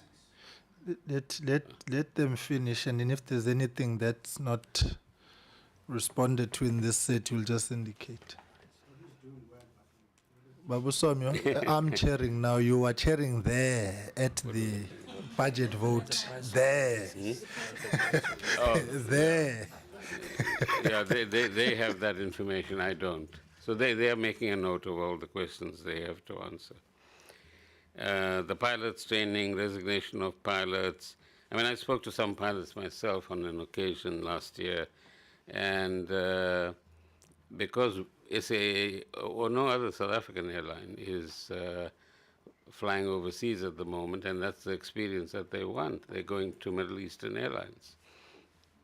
That's par for the course. But start an intercontinental flight, and they're going to come back, because this is still home. The Middle East is not home. And I'm confident of that as well. But the rest of the issues, the Prof will address in one way or another from his point of view. Then in terms of state ownership, Honorable Mkonto, so we already have in the state stable many instances where the state is a minority shareholder in Hensoldt, in Rheinmetall, Denel, etc., etc. And the reality is that there are going to be times when the state doesn't have all the funding to manage whatever it is holding on to, or to provide additional investment for a particular entity, enterprise, or business to actually grow. So this is not privatization in the sense that we're not selling 100%. Firstly, we got 49%. Secondly, we've got the golden share. And the golden share means we own the brand, headquarters in South Africa, transformation of the staff and management will take place. All of that is prescribed in the purchase and sale agreement and will be prescribed in any further legal documentation that we actually develop. But we do not have the financial capacity to hold on to everything as the state. But our intention was never to privatize. Our intention was to save the airline. Our intention was to avoid liquidation, because then everything would have been sold to the private sector. And the private sector is not necessarily coming from one community or the other. This is across the board in South Africa. So this is ultimately the best that was possible within the limitations that we had. On Honorable Siwea's point about appointing the board, there will be a proportional nomination of the board, as you would have in a commercial company. So if you own 20% of the shares, you can nominate board directors. They have a nomination committee on the board, and the nomination committee will scrutinize the names that you've submitted to see whether there's the right kind of people that have been nominated. I was talking to a business person recently who says this is how it works in a particular enterprise. But ultimately, remember that during that whole period of 2020 and parts of 2021, the message from all of the airlines was fairly simple, and that also addresses the 51% question. We're not prepared to put money into a private sector money into a public sector run airline because we're going to lose the money. So A, we don't want political interference. B, we'd like operational control. C, we want to bring in our own management teams, and so on and so on. And those are, I'm afraid, some of the things we need to agree to, given the disaster that we just heard from the SRU. Look at the billions of rands that still need to be recovered that the SRU talks about. And Advocate Motivi can indicate how much of that we will actually get back at the end of the day. But on your point about audit findings, the CFO will address that. And on the self-sustaining issue, I pointed that out earlier on, that you can then sustain yourself as a very small airline. But if you want to grow, you need capital injection. And that capital injection cannot come from the fiscus because of our fiscal constraints. It has to come from elsewhere. And there's a number of state entities that find themselves in the same position as well. Let me hand over to my left, and they can then all take over the questions, Chair. Thank you, Chairperson. Pointedly, Chairperson, to the questions, SAA technical capacity, yes, indeed. South African technical is still there, very competitive in the global MRO market, maintenance repair organization market. It's even doing third-party work for other airlines. And it is a very self-sustained business currently with a very promising growth plan. The issue of air license and the requirement for financials, Honorable Lees, as chairperson, indeed, both these air services licensing councils, domestic and international, require financials, but they require management accounts. So on a monthly basis, as the CEO, I depose an affidavit with a disclosure that South African Airways still have enough money to fly for the coming months. On the number of staff, the current number of staff members at SAA cumulatively is 987. The 2,000 that was mentioned referred to the group, including air chefs, SA Tech, etc. On the pilot's training bond, we investigated the matter, Chairperson, after the last meeting, and we discovered that this is just a fancy name for what normally happens in any company.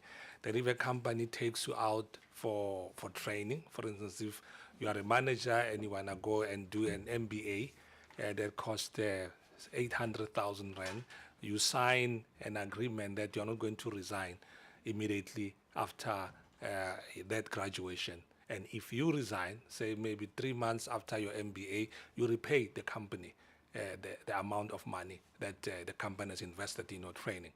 And that practice is in place in South African Airways, extended mutatis mutandis to the pilots. And the issue on the resignation statistics, the statistics vary all the time, but we can say, Chairperson, that we currently have a complement of 87 pilots, and we are out on a recruitment drive where we are recruiting additional 37 pilots in order to be able to meet our extended fleet. The last time we looked at was during the last quarter. We had only about 3 resignations during the past 3 months. On the matter of the revenue,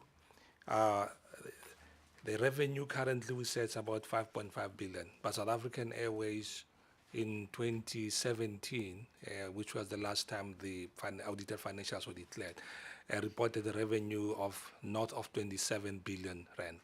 So this 5 billion is not big money. It still shows a constrained airline. And this leads me to just throw in an emphasis on the question the chairperson raised. South African Airways is operationally surviving, but it's not commercially thriving. South African Airways, for it to be the kind of airline that it needs to be, still needs a strategic equity partner to put their capital into it and to unshackle it to a degree out of the full scale of the PFMA non-agile operations. The audit findings are there, and we have a set of audit findings from the 2018 financials that are being worked on systematically, particularly on the issue of managing irregular expenditure and the issues of consequence management and the strengthening of the financial reporting systems within South African Airways. Thank you. Babum TV, anything on your side?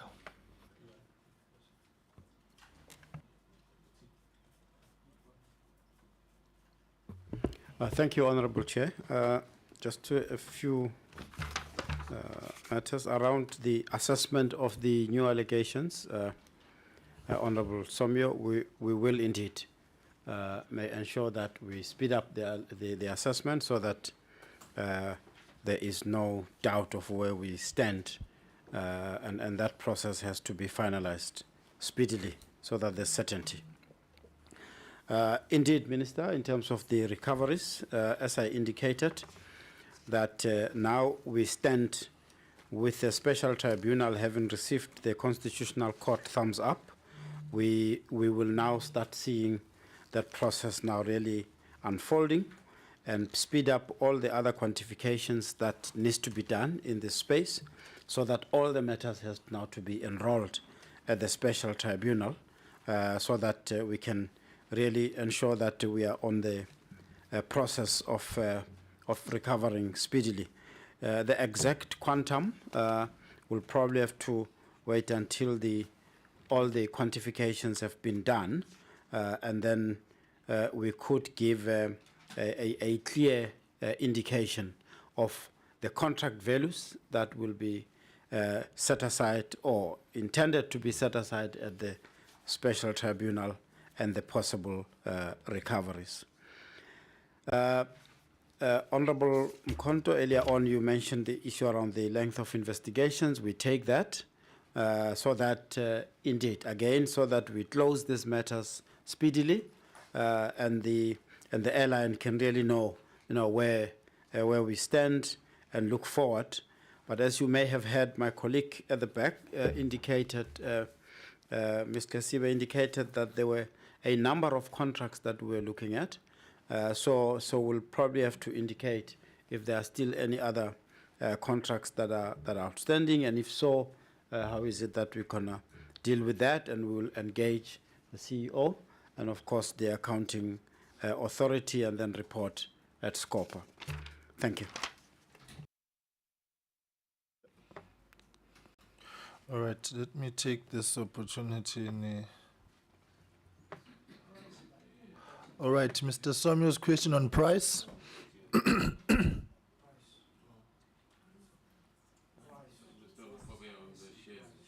Okay, sure. I think just to deal with two issues regarding the shares and also the issue of the acquisition in terms of Section 54(2) of the PFMA. In terms of the Treasury regulation, there must be a document that is called a significance and materiality framework. So this document has two issues. One, it says the threshold in terms of the applications that they can make. So they won't apply for everything. There will be a threshold to say the transaction of this value. That's when they can apply to the minister. But secondly, in terms of what does acquisition mean? So in terms of the significance and materiality framework, acquisition also means the leasing of aircrafts. So it's defined in that subsequent document. So with regard to the transaction, Section 54.2 does not apply because it says before a public entity concludes any of the following transaction. So the transaction must be concluded by the public entity. But in this transaction, the shareholder is well within its right to dispose any shareholding in the company that it owns. So the transaction was not run by the public entity, but was run by the department as the shareholder representative. So you can ask which law applies. Then the Companies Act will then apply to this transaction and not the PFMA. And that's the legal opinion that we've also received on this particular matter. Thank you very much. I agree with the defiles which are out of what appears in the legislation. They can choose whatever they mean, you see, but in the legislation itself, that interpretation is not dealt with in that form. What they ought to have done, for them, it means this, not to say in a conclusive sense that it legally means what they are meaning. You see, you could take it as your own choice, not what the law says. You see, I don't think that would apply in that format. And so the minister has clarified these other matters. You know, the price. What is the price of that? How much have you used for that lease? Yes, it's the third time is raised in a span of 5 minutes. The issue of the lease acquisition is competitively sensitive information, unfortunately, Chairperson. We compete in the lease market on the price that we get for our aircraft. We issue a tender. We have a number of lessors globally who compete for us to lease aircraft from them. Beyond that, we have our competitors who are watching this, who, when they know how much we pay for our lease, will then have some advantage against us.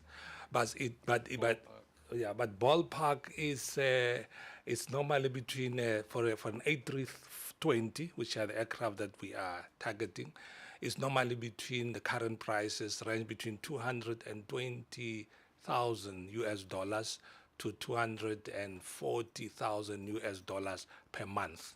Okay. But that is an aircraft that will be about 15 years old. And if you buy that aircraft new, you'll pay about 200,000 US dollars. Okay. So the people who buy aircraft and lease it out in the market lay out that type of money. And this again, in a way, Chairperson, speaks to where SAA is supposed to go. Hence we say we need an SAP because we are flying this old second-hand aircraft, but ideally we need to buy new aircraft. And go that again because the numbers sound the same. What would a new A320 cost? An A320, a new A320 should be about between 200 to 250 million dollars. Oh, sorry. Yes, sorry, that's sorry, where I'm sorry, my eyes dollars. kind of popped. I'm sorry, $1 million. And lessor buys that and then leases out to the market for the range of between 220 to 240,000 a month. And this also depends on what is happening in the market. Like currently now, because in the Northern Hemisphere, it is summer, the airlines are busy, the lease prices are higher. In winter, when they are not busy, there are more aircraft available, the price is lower. Okay. So always Faris. Okay, so again. Multiply that by 6, multiply by 3 years, by 12, then it's a huge amount of money that SAA has to make sure that it's recovered through our flight operations. And Takatso will be helping us with this particular commercial venture of expansion and the 250 million. Okay, that is fine. So the list we're speaking about is not honorable list there, it's the list of the aircrafts. So, You can lease him too. all right. Let me take this opportunity to thank you, colleagues, for your engagement and interaction this morning as we seek clarities on SAA-related matters and receiving the update. Obviously, as indicated, there's a board meeting this evening, and we will engage with the AG to determine whether they are satisfied with how things are progressing with the auditing, because there's outstanding audits as well, and we have to keep our eyes on that particular program, which is currently underway at SAA. So the whole thing is, Minister Kodan in his previous capacity had a program called Back to Basics. And so the expectation is that for SAA to be functional, effective and efficient and thriving, it first needs to go back to basics. So thank you very much, colleagues, Minister, Acting DG and the department team. Thank you very much. Chairperson of SAA and the SAA team, the executives, thank you very much. Babum TV, as always, if just everybody worked hard like you and did things like you, like SIU, I'm pretty certain we this side here would be jobless. We are kept in office because there's a lot of things going wrong, and it's a public lobby that render us jobless. The only way to do that is do things right throughout the public service. That's all we want. So hopefully things will move. Just two, three quick announcements, colleagues. Brigadier Berger will appear before us next week, Wednesday on the 7th, as we continue the ESCOM Chronicles. Denel, Tuesday the 6th, tomorrow is SABC. And then, as Lungisa has indicated, we are looking to an ESCOM-focused oversight insofar as completing these hearings that we have been having in the week of the 19th. This thing needs to be tied down, and we needed to bring it to a logical parliamentary conclusion in one way or the other so that we can deal with that. So tomorrow's SABC, Tuesday, Denel, Wednesday's Brigadier Berger, and the SEPS contingent, right? The National Commissioner as well will be in attendance, so that is next week. And then, all right, see you tomorrow at 9:30. Minister and your team, unless there's any concluding remarks on your part. Just to say thank you very much. I hope we've given clarity to getting SAA into survival mode, and now we're ready for phase 2. Secondly, be aware of the forum shopping. Same people going to different fora, spreading the same rumors and stories, and trying to ensure that this deal doesn't happen because somebody wants to pick up the pieces on the side. So we might have an unintended liquidation if we're not careful about how we manage this process. And thirdly, Chair, we are into the phase of detailed planning in terms of the milestones that we need to cover in the coming months so that we make this deal work and have the South African flag still flying. Thank you very much. Colleagues, we'll meet tomorrow at 9:30 for the SABC hearing. The meeting stands adjourned.